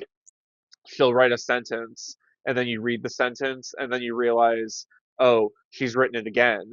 And then it's like, why would you do that two sentence? So she repeats the two sentences again so that you really have to like hammer out the sentence.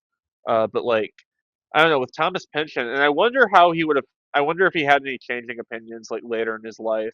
Like because, Bleeding Edge especially being like, well, it's also odd that he probably wouldn't have liked Crying of Lot 49 because those are very, I would say, well, they're books about women, but I would say the uh, prose is much more feminine compared to like Gravity's Rainbow, which is um. very, Yeah, that's an interesting point. Well, like the Oedipa Maas character from Crying Lot 49 yeah, but that's being like a that's like female. that's like a sensuous book, Mhm. um, in an author's like I would say like a very like Gravity's Rainbow is like a very mechanical book to me, even though it's like very like scientific and it concerns itself with like Uh, politics, nuclear weaponry or the advent of nuclear weaponry, and then just like being this right. globe-trotting analysis of the world. Well, it's a And then, psychic connection between the technology, a psychosexual connection between the technology and this horror of World War II. But I mean, that's literally like Bleeding Edge, except it's like, the creation of computers and then the start of the Iraq War. But it's like it's a Jewish mom who's an accountant and she just loves her kids. oh shit, I forgot she's Jewish. Interesting. Oh, dude, it's fucking crazy. There's like Seinfeld jokes in that fucking book. I'm I need to reread that um so so soon. But yeah, I'm trying to remember what was the initial reason we were even talking about gas. I guess it was just about like the sentences and Well, they're we were both kind of authors who are concerned with fascism. yeah, And well the tunnel is all about kind of like a guy that's like obsessed with like Hitler and the Nazis, but and so is Middle C. yeah, well, in the tunnel, there are some of the great rants from a professor, like going on these like rants where he's trying to crush his students' spirit, like during the late 60s. Ben, do you know what the tunnel is? I mean, I've heard you guys talk about it for the past like hour, but besides that, basically, no, I do know William Gass has that crazy line from Middle C though. The line that like he repeats to himself throughout the book. Oh yeah, the fear that the human race might survive has been replaced by the fear that it will endure. Exactly. Oh Yeah. yeah. So yeah, the tunnel No. is about the tunnel is about this like middle-aged professor who is writing. He's finishing his grand opus called what's the name of the book, Zach? Oh, I don't remember. You're better at remembering some of this shit than I am, Uh, honestly. But it's Guilt and Innocence in Hitler's Germany. Oh my god. So Jesus but it's an Christ. interior epic where yeah, it's the like thing is, it's all in like his mind, where he's it's like all in his mind, and he's like a romantic. So he's like writing the he sentences are like the no so greatest sentences imaginable. And no Zach, when you hold on, read it Zach. physically, it's typed. There's like he does crazy ass shit with like the typography like on the page. Like you No, see like insane shit. so Ben, so the book is this character has finished the book Guilt and Innocence in Hitler's Germany, Oh and my the book god. you're reading, The Tunnel, is the introduction for the book, Oh my and it's god. so the book is basically him starting this introduction, and then over 600 pages, you see him slowly lose his mind and basically describe, Yeah. basically describe his life as it led to that point. And then he begins to dig a tunnel in his basement. It's like a literal tunnel underneath the ground. And then Yeah. the tunnel becomes the metaphor about going into his mind, but also like again this thing I said at the beginning of the recording, like the fascism of the heart, that like dark beating like black Right. heart at the center Well. of like American and like Western culture that is like again in William Gass lectures. Oh my It's like god. it's not it's right next door. It is us. There is no separation between like good and bad if we allow it to sort of like continue. And then like Thomas Pynchon is interested in that as well, but in like grander schemes. Shadow Ticket, I think, is like because I think this book is like, I think it's pretty dark with where it goes. I think the last chapter is Right. like beautifully like hopeful. However, I do think like Hicks like unsure of how he's going to get back to Chicago is I don't know, quite scary. I mean, there's the adventure to it. Yeah. He No, certainly you seems up make a good for it, point, but like, honestly. I feel like the thing I was bringing up with Gas, I was starting to bring up William Gaddis as well because William Gass was obsessed with Gaddis, and Gaddis, one of his great novels is J.R., which is the ultimate novel to be spoken. It's all dialogue. It's like 700 pages. It's only character dialogue. It's like a Bresson movie. Like he will hint at things. This is not William Gass's William Gaddis, right? He will hint at things like off like action where you almost like don't get the joke right away, but then he like but it also is like comedy as well. But well, I don't know. that's a very serious book about, I would say, like an unserious like subject matter, if that makes sense. Oh my god. Well, that book kind of like Because, well, I mean, predicted like, Reaganomics in a way. Like oh, for sure, but just like centering the novel around like what a 9-year-old. yeah. So Ben, have you heard of JR at all? No. Okay, you It's would a like book you, yeah. about a fucking it's about a kid that he starts like buying penny stocks, and he starts like buying companies on the stock market, and then and he's like just like doing so much shit that's getting like national attention, but then at the same time there's like a character that's like writing like a symphony, and this guy who's like in his 20s is like his teacher, and this kid's like, hey mister, hey, and like there's just constant jokes like that. But It's What you were his. saying about the Well, fascism of the heart thing was super interesting. Not to get too off topic with Gaddis, but I feel like Gas is definitely very different from Pynchon because, like we're kind of saying, like yeah, I do think as far as Pynchon is concerned, this book, I think the argument you make that it's a darker book is a good argument. I mean, I tonally like still felt like Pynchon is always so obsessed with jokes and stuff that I feel like there's always kind of this lightness. But Gas kind of notoriously was like, like you mentioned it a second ago. If anyone listening, if you want to hear the stuff that me and Sean throw on YouTube to ourselves to get pumped up. I actually haven't like gone back and listened to this in like a second, but for a number of years I would listen to William Gass either pumping up how great Gaddis is, because Gaddis is like, no one talks about Gaddis. He's one of the greatest writers ever. He's greater than William Gass. I mean, William Gass is great, but William Gaddis is like, he's like challenges Pynchon, I mean, he was before Pynchon. The Recognitions was in the 50s, and that's like a Pynchon novel, like how insane it is. But he has this great line, and I think even I know I'm jumping between these names, it's going to get confusing, but William Gaddis also has some really great little interviews or speeches that are on YouTube that anyone can look up if they want. And he said this point where someone asked the guy wrote The Tunnel, William Gass, why do you write your books? And William Gass was like, I write, it's because it's for revenge. I write books for revenge and for fury and violence. And William Gaddis, like, just kind of as the secondhand experiencer of this, was like, wow. And this woman was really taken aback and didn't know what to say.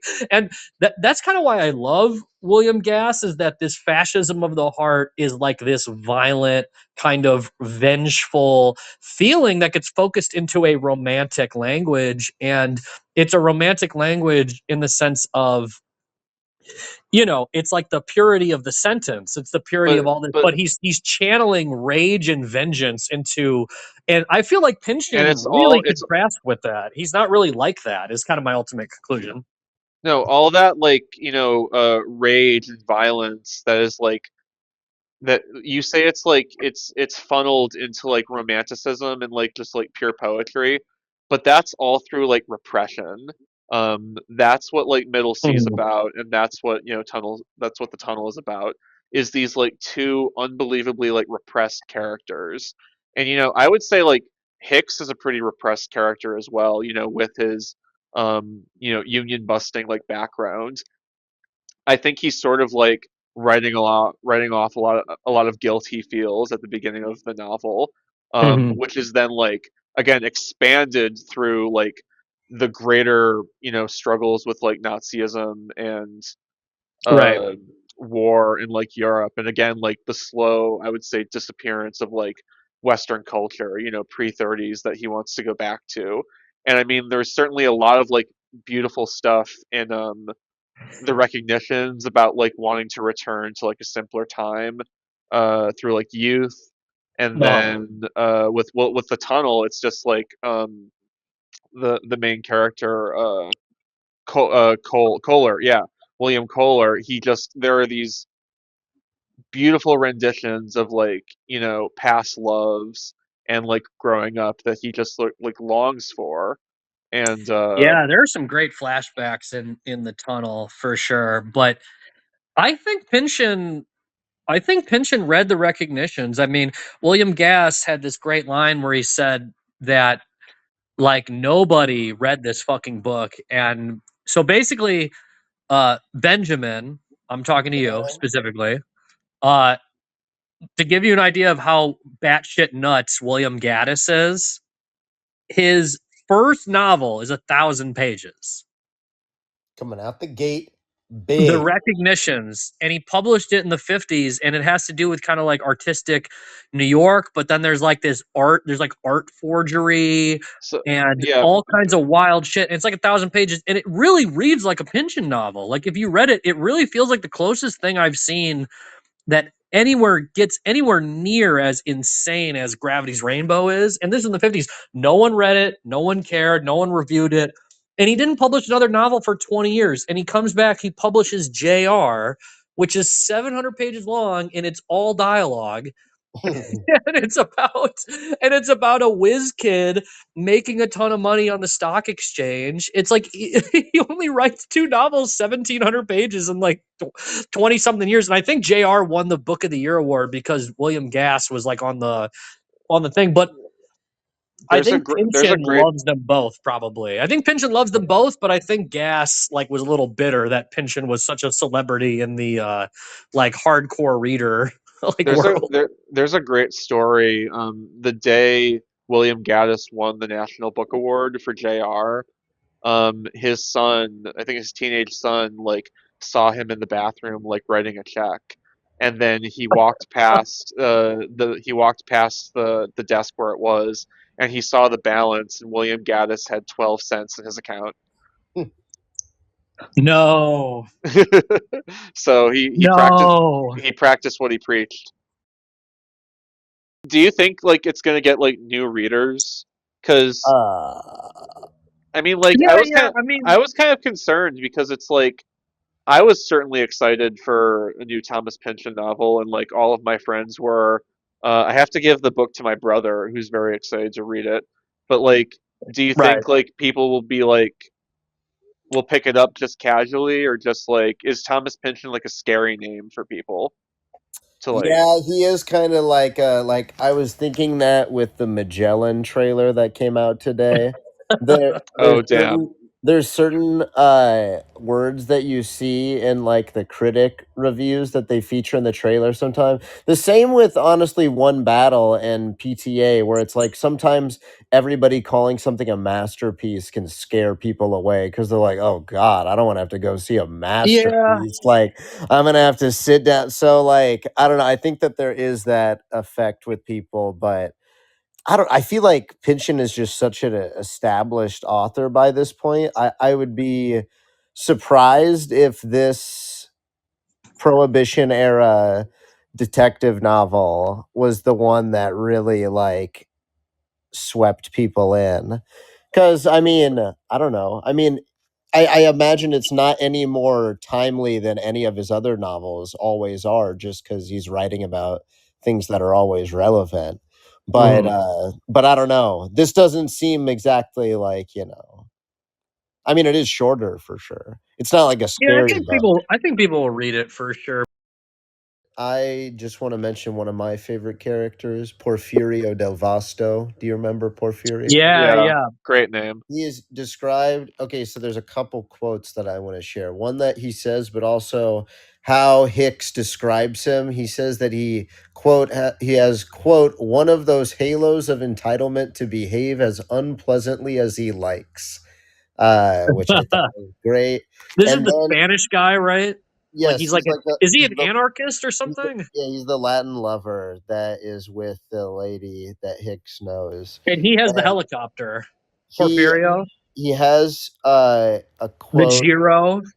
the Giro, Porfirio on the Giro. He has a quote that is so beautiful, but in the context, the book is kind of goofy, but then taken out is beautiful. He says, he's the Latin lover speaking about love. And he says, how is it possible to fall into unqualified surrender at near first glimpse? Call it obsession, but it is in fact a duty, an all but sacred obligation to remain faithful to the moment of love at first sight. For who knows how many years to follow, keeping it uncorrupted, not allowing a day to pass without in some way returning to it, the moment.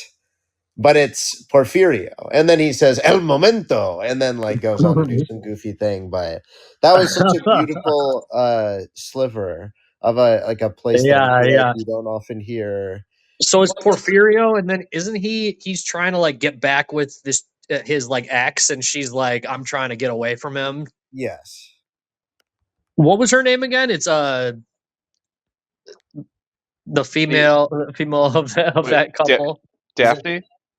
No, not Daphne. It's No. Not Is Daphne. it Glow? yeah, Glow. Yeah, yeah. Glow Tripforth? Yeah, there was that was super interesting because when he starts getting into people floating into the clouds and shit, that really is like that is against the day, like with like the blimps and stuff. Like he like this old fashioned and actually Louis Ferdinand Celine wrote Death by the Installment Plan, or Death on the Installment Plan, which has because it's a very interesting era, this right before World War One, kind of World War One before World War II era. There was almost like this inventor class of people, and it's almost like this 20,000 Leagues Under the Sea writer. I'm forgetting the name. Oh, Jules Verne.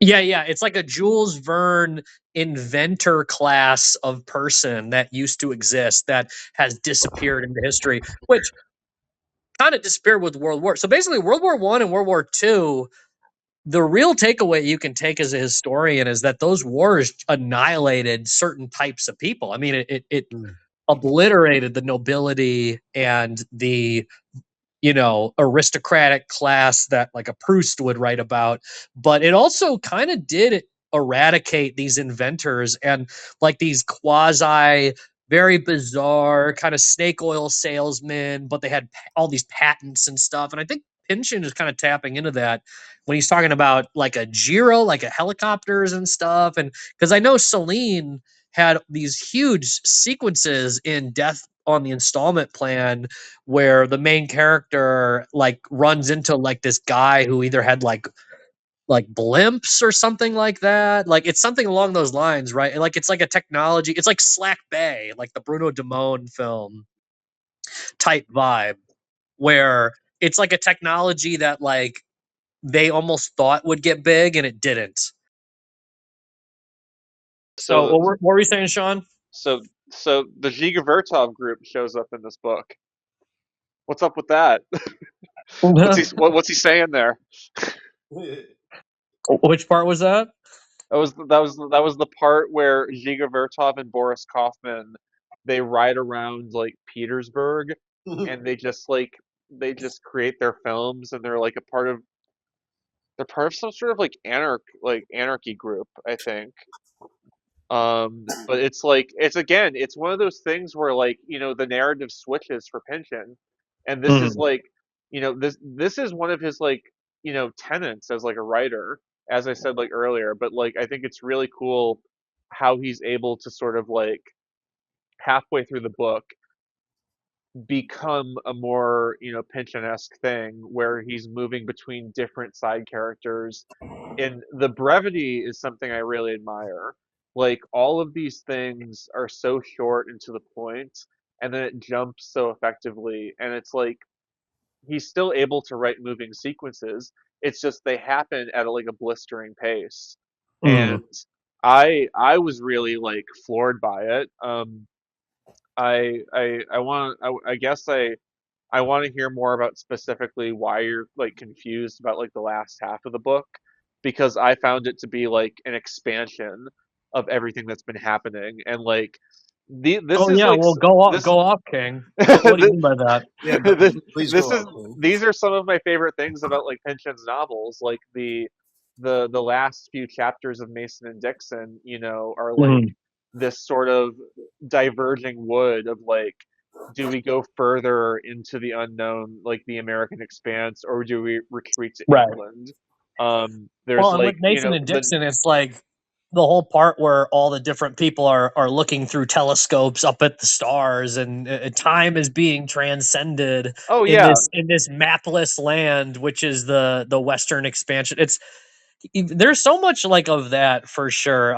You're right with the second half to America. Yeah. But that's the thing is there's all these references to when Bruno Aramont is being deposed, he thinks it's back to America, and then there's this very ominous line. It's the states that you knew are not the states anymore, and it's again very insidious references to an economic demise, maybe even an apocalyptic demise. I mean that's in right. Mason So in and terms Dixon. of That's in the internet with Bleeding Edge. That's the not internet really, and Mason not and really Dixon Inherent is such Vice. an interesting comparison. That's a good point. Inherent Vice doesn't have that darkness to it. I mean, Well, it does have like drug dealers and people getting murdered, but like you know what's super there interesting about that is there like, isn't that vast like but it's in emptiness. sunny California. It's in sunny LA, and that's sorry, cool as hell. Benjamin. I'll let you sorry, I have been drinking, but Ben, what Whoa, I'm just gonna default ask you what you think off of what Sean was saying, because I'm afraid that if I start talking, it'll become Vietnam, as the kids say. as the kids say. A little funny latter half quote that I like, talking about Bruno Ermont, is when he asks, "When did I ever ask to be the Al Capone of cheese?" And then the guy says, "May or June of 1930. You forgot already?" The Al I love Capone this of book cheese is so so much. fucking good. Like it's so funny because he really is hitting you with zingers, left, right, up, down, and center. Like he's like this really being a noir book as this is gives him a lot of even more liberty to be a little goofball. Because Yeah, honestly, noir loves words. Like noir movies love words. Like watching The Black Cat. Like when they're right. writing those movies, they are like those words matter. They're thinking about it. Every eye movement that Boris Karloff does matter, and every word that they put in matters. And the same goes Right. for Pynchon. And they've got a similar tongue in their cheek, even when they're talking about satanic Wow. architects. Well, Ulmer, that is super interesting what you guys are talking about with the Black Cat reference. I haven't seen that film yet, but that's such an interesting point, because there was some of that, yeah, where because some noirs are like more serious than others, but like kind of the stoner noir of like the Pynchon of people like smoking weed and like being private detectives is kind of an innovation of Inherent Vice. But when we're talking about like the second half in particular, um so a couple of things. First of all, do we know how old is Daphne again? Is she like 18 or is she No, 16? I kind of saw her as like mid-30s. Oh, you think she's way older than what I'm saying? Yeah, Do because they specify ages that much? they don't specify ages. April is like clearly much younger, but like and Okay, this is okay. and this is why I wanted I to. didn't pick up on that. So you Oh, guys tell well, me. no, this is why I asked you guys earlier, is like what do you think Hicks is like? I mean, I see him as like mid 40s, kind of a schlub. I don't see him as like particularly handsome. Interesting. I didn't quite see it like that. I thought of him as being kind of like the classic private detective, Humphrey Bogart, Elliot Gould, like Oh, handsome, you saw but him as handsome? I don't. but that is interesting now that we're, cause so Ben, you thought that as well, that you didn't I pick up think on like ages, like it didn't say how old everyone is. I viewed everything and everybody as a noir character, because there's even some dialogue early on where I believe it may be April, and she's saying like, "Oh, and then you see me through a soft focus on a gauzy lens," or something, and like literally almost like directing your movie in your mind as you read it. And from that moment on, I did just kind of assign them it, like what my mind would go to with like what their character is, and then would like Yeah, everybody just kind of fell in. I was looking at silhouettes of characters more than really any clear faces. That's what I felt like I was. That's an interesting for perspective, That's what I honestly. felt like I was doing. Yeah. for me, I Because I was like, thought that like I thought that the heiress was like, I just was assuming the heiress chick was similar to like Inherent Vice, where you have the dentist guy getting like running off with like the young. So yeah, I Rudy guess no, Daphne Blatnoy. isn't necessarily that young. We she's do like have way Dr. too. Von Kiss in this one. Sorry. Well, to compare Rudy Blatnoy, there is a what's his Dr. Von Kiss? Yeah, Zoltan von Kiss. The whole time. Zoltan Von Kiss. And there's another one too, because there's another crazy doctor that's experimenting with rays or something like that. That guy was giving me. I forget. You know what I'm talking about. There, he's like, but rays. He's obsessed with rays. He is a doctor, and he always thinks that gives him full privilege to like put rays on his patients. That guy was. Is this in the second half? Yeah, it gave me a lot of similarities to Inherent. Yeah, because content. I was always assuming that Daphne was like definitely on the younger side, but I was gonna bring up, as far as we were talking about with the late style, I feel like this book in a sexual like sense is not as explicit as some other Pynchon books, and I think that might be one of my main takeaways as far as the late style, that he is he's more comfortable, and specifically, and that's why I was asking her age and all this kind of stuff. There is like a sex scene, I thought, between Daphne and Hicks, like 200 pages in.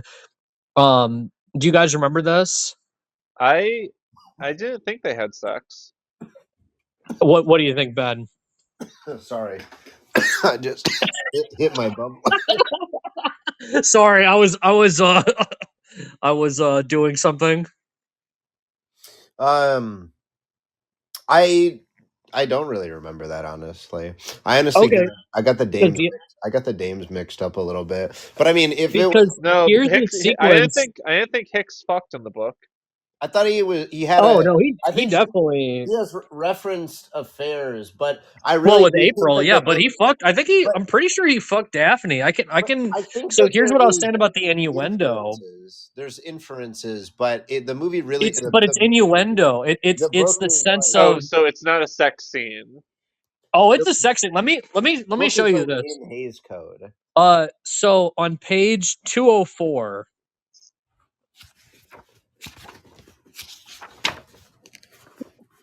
And I thought this was fascinating because there's so much innuendo.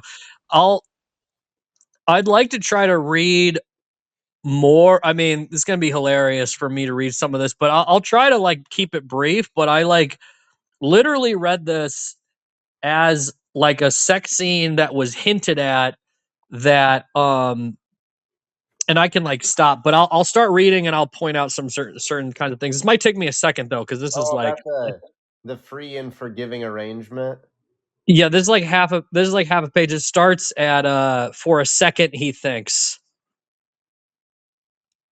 which is halfway down the page on 204. Well, at least the physical. So I'll just like read. I don't know if we have different like books, but uh for a second he thinks he can see past the nightclub eyes, the scarlet lipstick, back to the nervous kid climbing off that Rum Runners special like an explorer facing into who knew how much unmapped land. Nicolette or one of them stepping ashore once upon a time, thinking it's only a short day's sail from Green Bay to China, its deep splendor, its mystery. And then back comes the post-dated debutante on the run to reclaim this present hour of shenanigans, hammering away in clouds of jungle, perfume, and cigarette smoke. Forget what they sent you for, be the lost and found just for me, which you'd think would be an improvement on all the "you big ape," which, and this is me commenting, which is kind of like innuendo, like, in Pynchon, like a chick saying "you big ape," like, okay, no, insert explicitive. And then it says types of remarks he's gotten used to. Not that sometimes it isn't agreeable to be taken for a big ape, especially one with what's known as a one-track mind. All capitals for one-track mind. Many's the dame who enjoys that, and why shouldn't she? Question mark. And then it goes later. No closer to being back out of unfamiliar territory, sentimentally swaying to music on the Victrola. So it says later, swell that we finally got around to this. Quotes, right? This is like probably either the guy or the girl. And it goes, that night on the speedboat, you could have made me do anything. So I guess the first quote is Hicks, and then the second quote here is Daphne saying, you could have fucked me on the boat. And then she goes, and it ain't till now that I found out, swell. I think I actually missed a part. Yeah, I feel like it means that they No, didn't. it's the top. It's the top of the part that's even more obvious that it's like a sex scene. So it goes. Oh, okay. Sorry, I'm gonna have to like restart this. So it says Bruh. no. Yeah, I like fucked this whole thing up. No. So Bro, I think you just want them to fuck. no. It's this part. It's this part. That Hicks may have strolled. Do you see this page 203? Hicks may have strolled by Daphne's hotel once or twice. Oh yeah. I'm there. But Yeah, and then still, it says but the haven't until second. now set foot inside. So the second he clears the door sill before the door has even latched, behind him, Hicks understands that Daphne has timed this whole routine so it'll look like he's catching her by surprise. Oh, I must be early. Hey. And then it's didn't want to miss the Aldehyde fractions. yeah. No, this whole part to me is like, and then there's this part here where it's like that she steps into like the fragrant, like the what's it called, almost like cologne or something, or yeah, slips off the fancy kimono and steps pale as a crescent moon, which to me is like she's like naked before Oh this yeah. whole like sequence, and like into the patch of fragrance that hangs in the air, strangely coherent, like it's waiting there for her. Brand new House of Tuvachi, Jungle Gardenia, come on in. It isn't riot gas. Yeah. So I'm fucking up this whole shit, but you get what I mean. This is to me a sex sequence for sure. She gets naked. This sequence is her tricking Hicks to come by, and he walks into the room and she drops her kimono and embraces him in like a scent of whatever she's like shot into the air. And it's but that's what I'm saying about innuendo, you know, that it's like not as obvious as other Pynchon. Yeah. But this specific thing slips off the fancy kimono. I Like forgot about that. like what could that even be? Pale as a crescent moon, this freckled, dusted beauty into the patch of fragrance that hangs in the air. It's like that seems like she's tricking Hicks to come by. And then oh yeah, there was another line here that said it was about the bellhop. It was like that there was a there was like the bellhop that led him up to the room had a wry smile like on his face, like, oh, you're about to get laid type vibe. With a face just managing to avoid the well-known bellhop smirk. So the bellhop is laughing to himself. Hicks is about to like, you know, get laid. And then he walks into the room and she slips off the kimono in the moonlight. And she says, like, I'm glad we like did this. And I would have done anything on the boat. I would have done anything, you know, like, I don't know. I'm surprised you guys didn't have the same. It's interesting though. It's interesting that I think it's a very steamy, intimate scene, but I don't think they're actually fuckinging. I think he did. I think it's a cut. I think it's like I think this scene is. I think it talks around it. It's not like describing the sex itself. It's describing the Well, sort yeah. of like I mean, Which you is are what I'm right. saying with You are innuendo. right. It's an innuendo, absolutely. I just I forgot what. I think we Slips off the kimono, so she's just hugging him. Zach, she's just totally naked hugging him. Zach, you're drunk.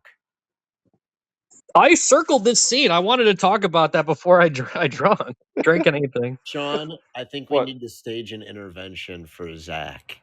Right now? I think that his drinking is causing him to invent Pynchonian horn dog moments. that other I one. mean, she's naked. Oh, okay. Am Well, I wrong? It's you don't need to because invent Zach, Pynchonian horn dog moments. There's plenty of them in his other books. what just happened exactly? What just happened is Zach read the second part of the scene, which refuted his claims first, and Yeah. then no. wait. No, Let me I read the started first at the part wrong. of the I scene started real at the wrong part, but I feel like this sequence. It still it says slips off the fancy kimono and steps pale as a crescent moon. Isn't that line indicating that it's like Yeah, but she's then naked? if you keep It's int- reading, Hicks protests, and then he does topple on in, but then there's that beautiful line where he says he can he see past the nightclub eyes, the scarlet lipstick, but then he kind of Which I think is just innuendo. I think that's just like innuendo for that's like like a sex scene and like then no, it cuts to the next thing. I think he's describing what's literally happening in the scene. yeah, I think I he don't know would what's do literally happening. I don't know. I think he would She do an slips out of the indentation. kimono into the pale moonlight. That's what happens. That's not sex, but it's like And I think he would say something like crazier, like, and you know, he shot his load into her butt or something. Not like that, but I don't know, guys. I think honestly, I respectfully have, I very much think that that's the point I was making is that in prior Pynchon, he's very explicit. And here's this scene that has we're like debating like what's happening, which I actually appreciate. I mean, your guys' interpretations of this scene to me is very interesting because I thought it was a cut to when it says later no closer to being back out of unfamiliar territory. I was like, oh, okay, so they just hooked up and blah blah blah. yeah, But I don't that's know. the thing, Zach. It's like so they just hooked up. It's like that's the implied thing. It's like we're saying it's not a description of sex as a Well, sex yeah, scene. yeah, yeah. No, yeah. Well, that's what I was saying about late style Pynchon is he's a little bit Well, more Ben, down to just I hope we're on the same side on that matter.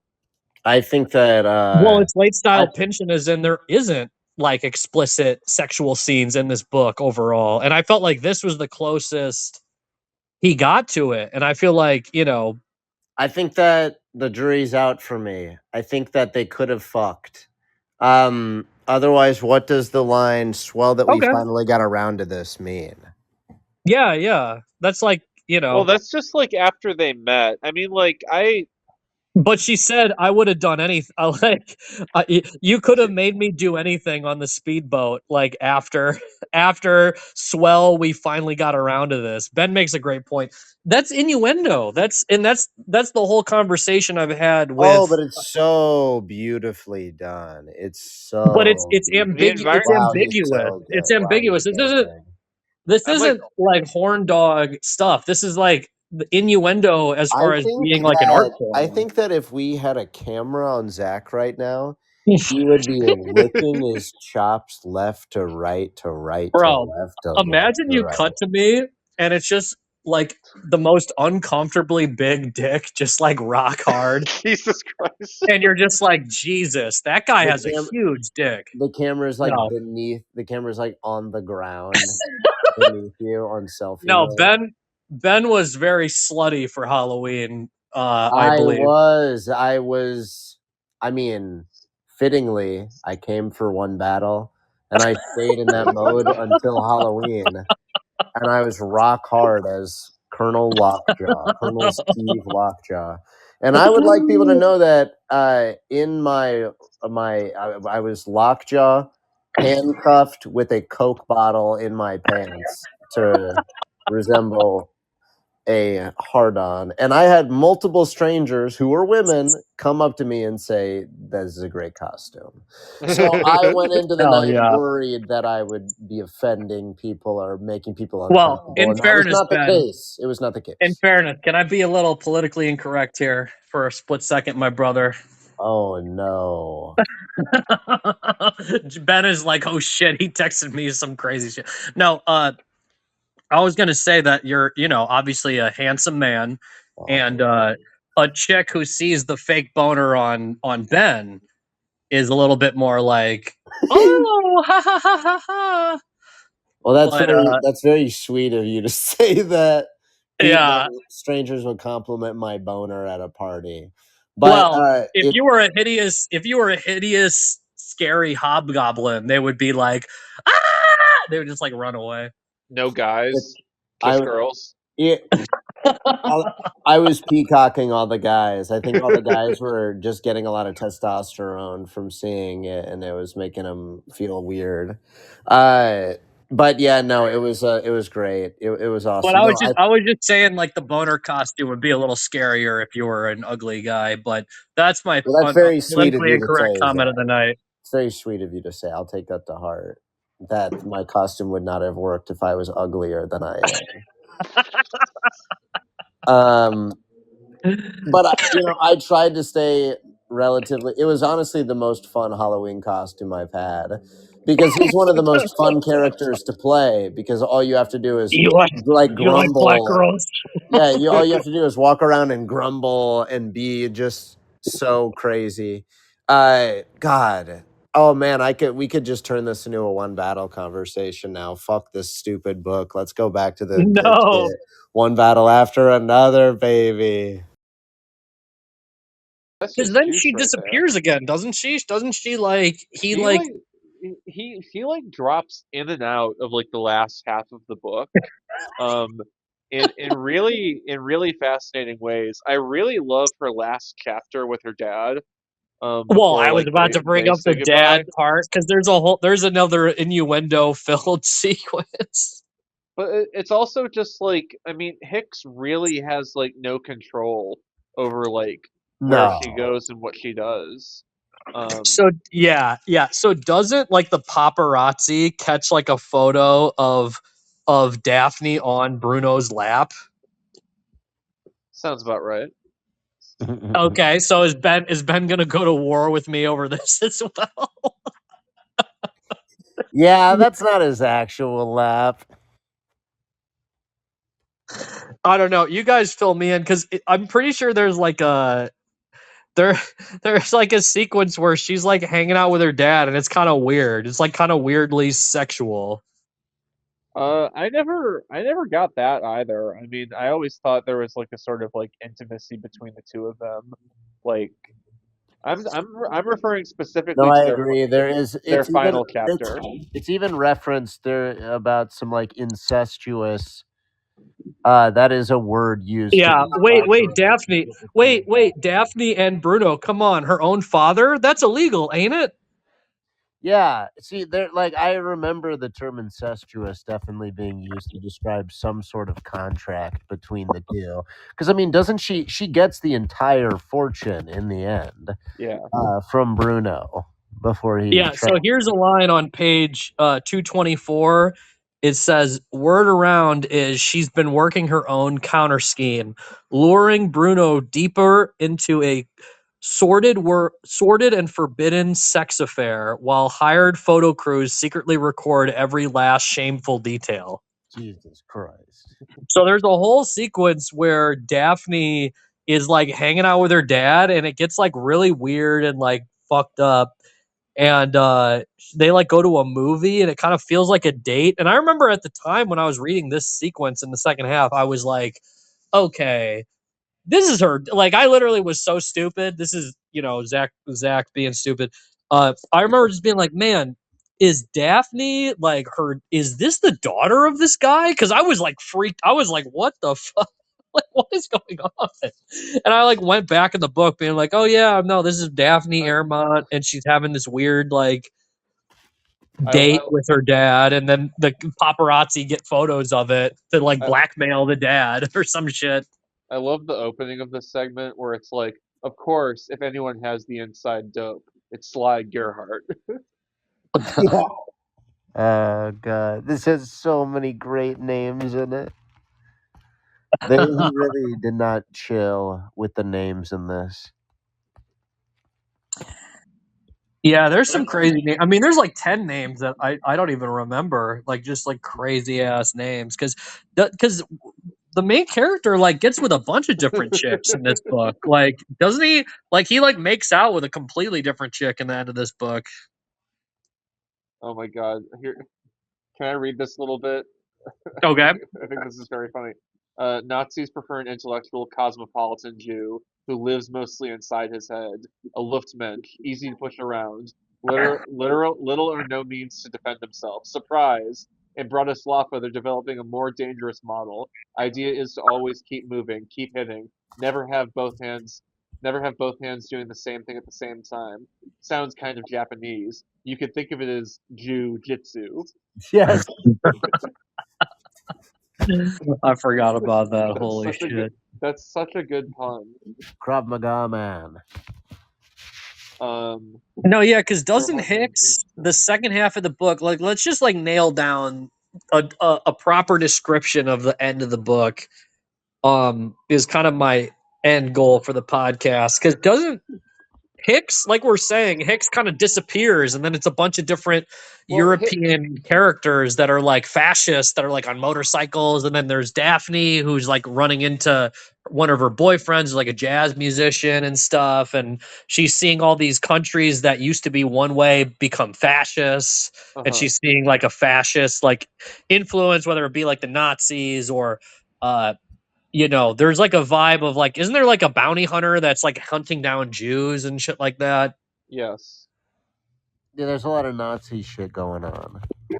Yeah. Do you guys remember any of the names of the second? Because the second half names were like fucking me up. There's Ace Lomax. Right. That's like the private detective. That's the private detective that there's the cheese person hired, right? Yeah, and there's Zdenek, who is a golem. Yeah, he's a golem. He leads him to safety, right? Yeah. It's just like, there's like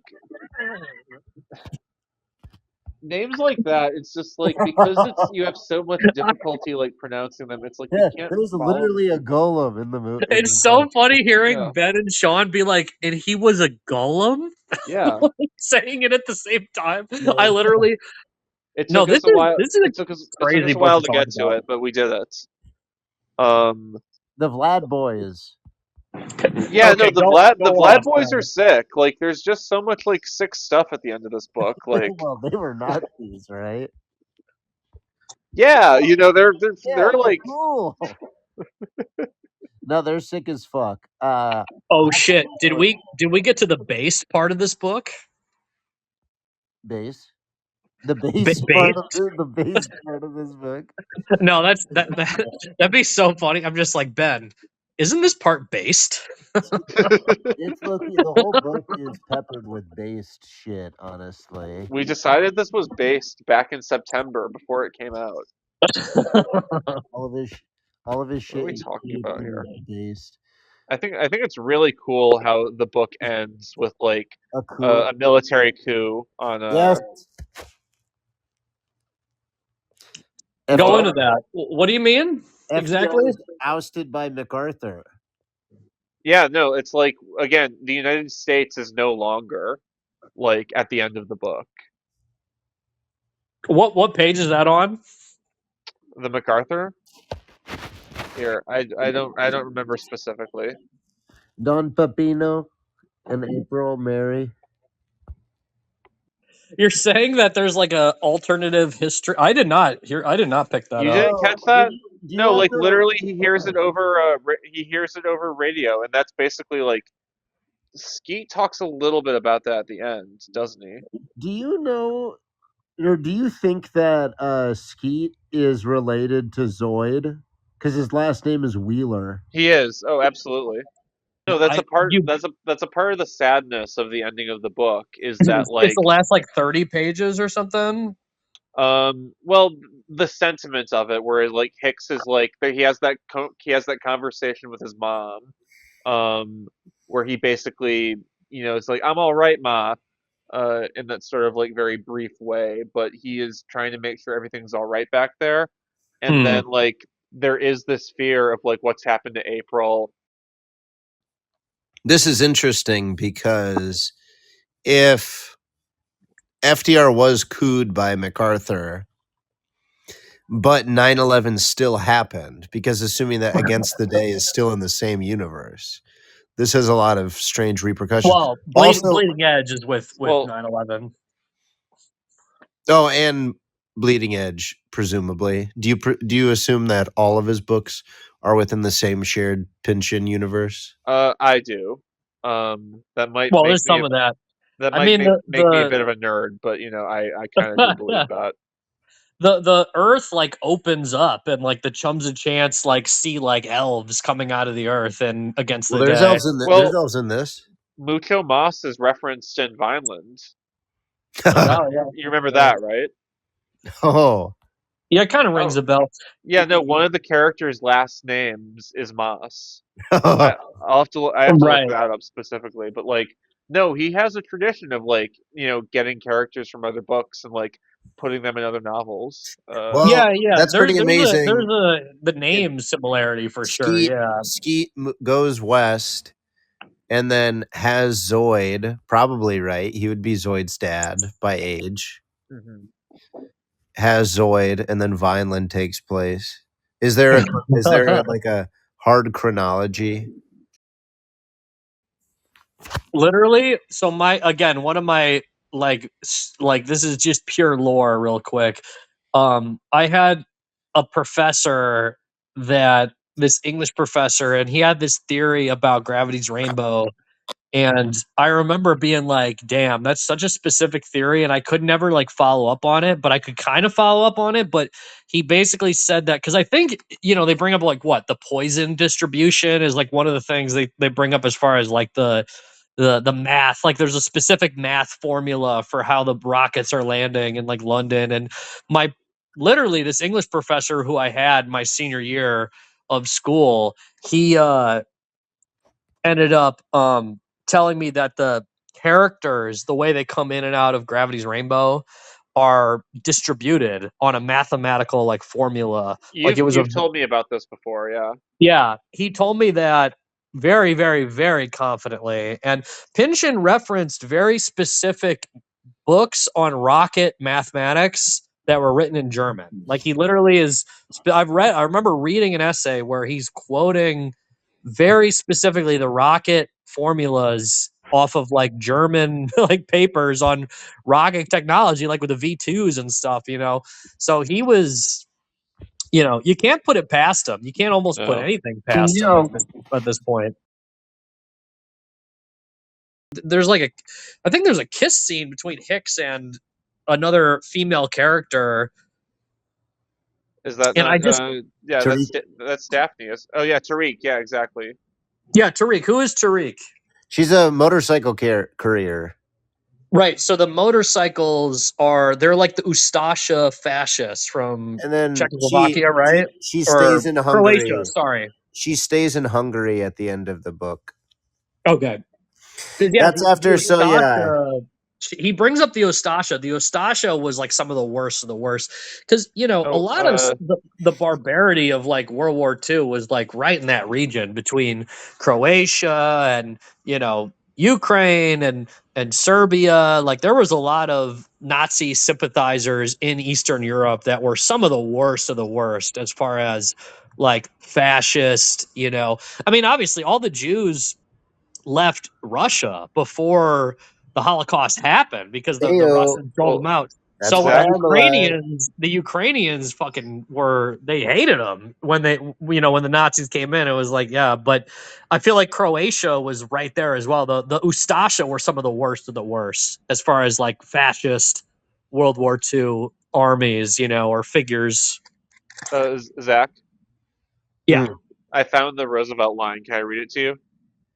Oh fuck yes. What page is it? 283 to 284. There's kind of a lot of context here. Do you mind if I go through it really quickly? You can read as long as you want here. All right. They're out to destroy cheese, is Bruno's immediate assumption. To destroy everything I'm Al Capone of. Nobody wants to hear about it. The real Al Capone can't help. He's in the pen now, and the outfit has other problems on its mind. The red hour has struck at last. Bankers, capitalists, club fellows, fascists, locally and abroad, ignore Bruno's pleas. offer no aid or comfort, fail to return ship-to-shore phone calls, often too busy thrashing desperately themselves against the relentless vortex of a sinking world order. Others relying on their faith in the realities of blood and soil, which never go away to save them.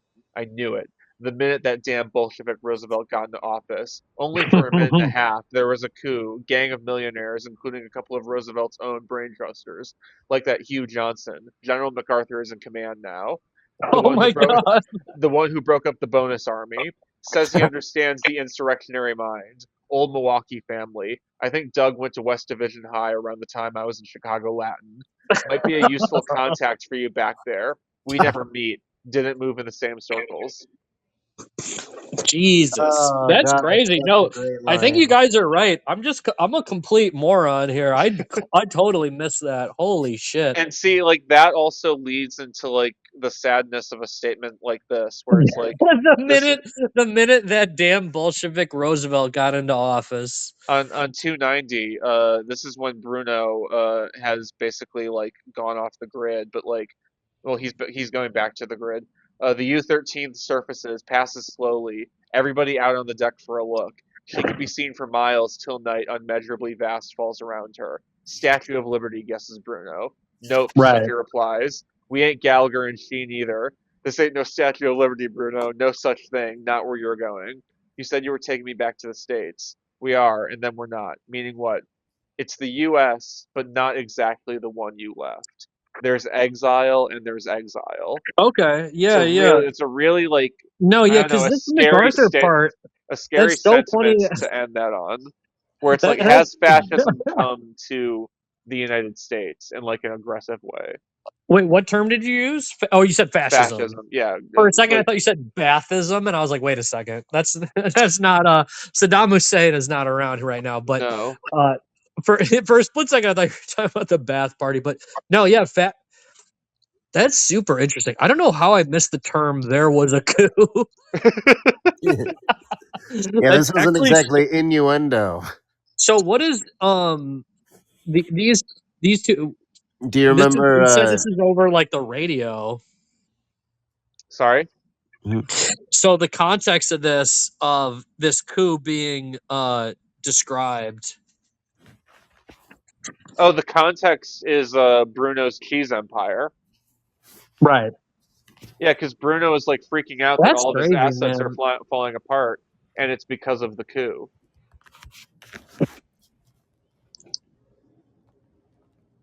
He's so Okay. cool. No, yeah, that's crazy. No, I had no idea. I'm just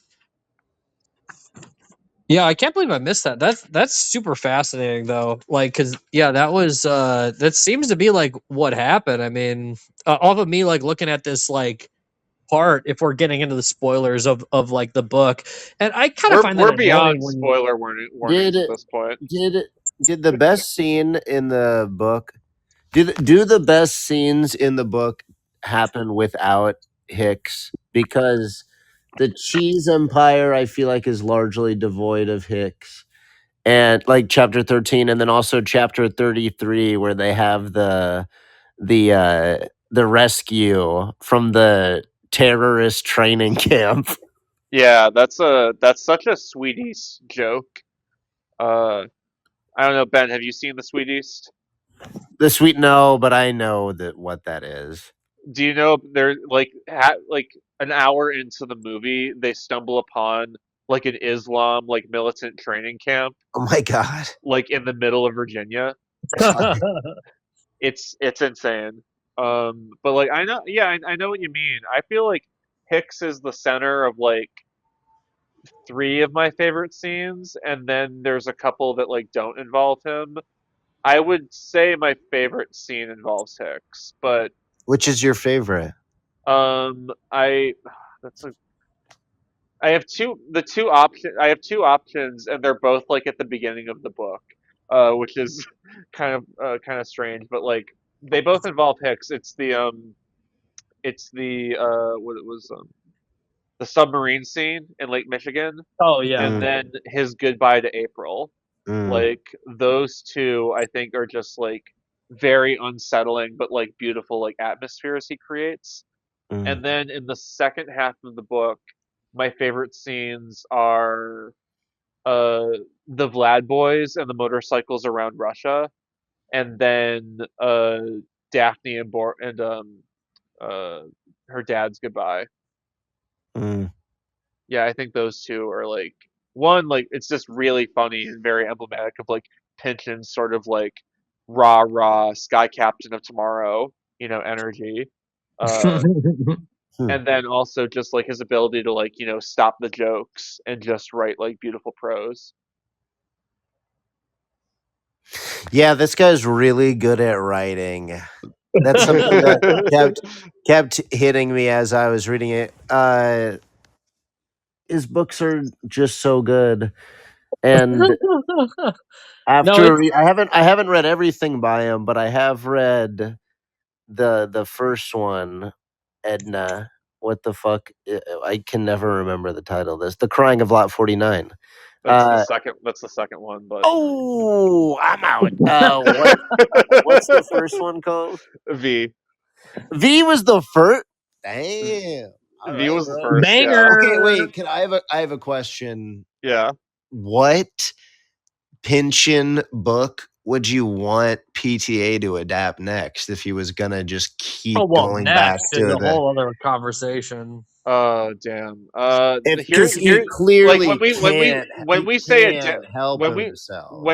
adapt, are we talking he can be loose. It can be like the Master in V, but like no, I don't want that. I would like if he's gonna like adapt it, I would want like a very like close sort of like Inherent Vice type of thing. But if we're talking one battle after another, I don't want to see him do that to Bleeding Edge. I don't want to see him do that to Lot 49. Well, imagine a faithful PTA adaptation of Bleeding Edge. Talk about 9/11 and like a hilariously Crying of Lot 49 seems like the go-to. One because it's short. Two, I think he can get because I mean like those Haim music videos are so fucking good. Just cast like one of the Haim sisters and just follow her around like San Fernando Valley for 2 hours. It's like that's a recipe for success right there. Like, yeah. But no, yeah. God bless. It's so hilarious. I didn't pick up on that coup thing, but I'm glad we I missed a major plot point that's making me appreciate the novel better on recorded. I'm glad I found it because I was like looking through my book and I was just like I couldn't exactly remember where it took place. That's so crazy because yeah, I mean, God bless Pynchon. I had a whole other sequence. I think it's like when Hicks is saying goodbye to Daphne on I think page like 267, I think. Okay. 268, my fault. Was like really probably one of my favorite parts of the book when there was like this exchange, and I remember it as far as like Hicks is like saying like goodbye to Daphne, right? You guys remember this part? I do. I'm looking at it right now. And there's this line where it goes, this is to me when I was like, okay, I think what Sean is saying about this book being like really sad is like extremely warranted. This is like to me where I was like, oh my God. It goes along on page like 268. It says, what one of them should have been saying was, we're in the last minutes of a break that will seem so wonderful and peaceable and carefree. If anybody's around to remember, still trying to keep on with it before it gets too dark until finally we turn to look back the way we came. And there's that last light bulb, once so bright, now feebly flickering, about to burn out. And it's well past time to be saying, Florsheim's, let's ambulate. Stay or go. Two fates beginning to diverge. Back to the U.S. Marry. Raise a family. Assemble a life you can persuade yourself is free from fear. As meanwhile, over here, the other outcome continues to unfold, to roll in dark as the end of time. Those you could have saved could have shifted at least somehow onto a safer stretch of track, are one by one robbed, beaten, killed, seized, and taken away into the nameless, the unrecoverable. I like read that part. I was like, holy See, shit. that's the thing I love about Pynchon. You know, the nameless, the unrecoverable. There's like, Unrecoverable. That's like an Inherent Vice where he's like the irredeemed or something. Like looking at the sea of fate, time, sea of time, the sea of forever and all this shit is like I love that. I love this part to me like is very beautiful for sure. I mean, it's definitely. I mean, you guys are making me want to like reread the book. I mean, I need to reread Bleeding Edge, but I genuinely, I feel like I'm open enough about it. I feel like it's not. I did not get like you can like either read a book or see a movie and not totally understand it. And to me, that's one of the best like reasons to go back and like. I mean, you guys showed me that I honestly just didn't understand aspects of this book. And I have well, definitely learned a lot just in this conversation, which makes me even more pumped. I mean, you guys, you both have seen Memoria, but I remember like when I saw that movie, I saw it like New Year's Day of like 2022, and I remember walking out with like six like friends of mine, and I was like talking about the movie with Perry, and I was just describing the plot point at the end where like the older incarnation of like what Daniel is his name, he like dies for her. You guys remember this, right? You said Memoria?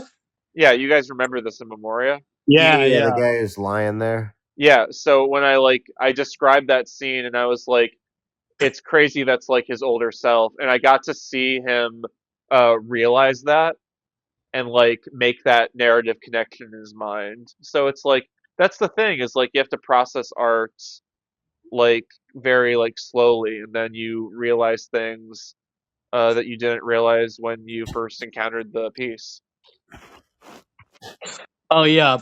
No, and then the end of this part, I'm just drunk enough that I'm fucking up. But after the unrecoverable part, he says, until one night too late, you wake into an understanding of what you should have been doing with your life all along.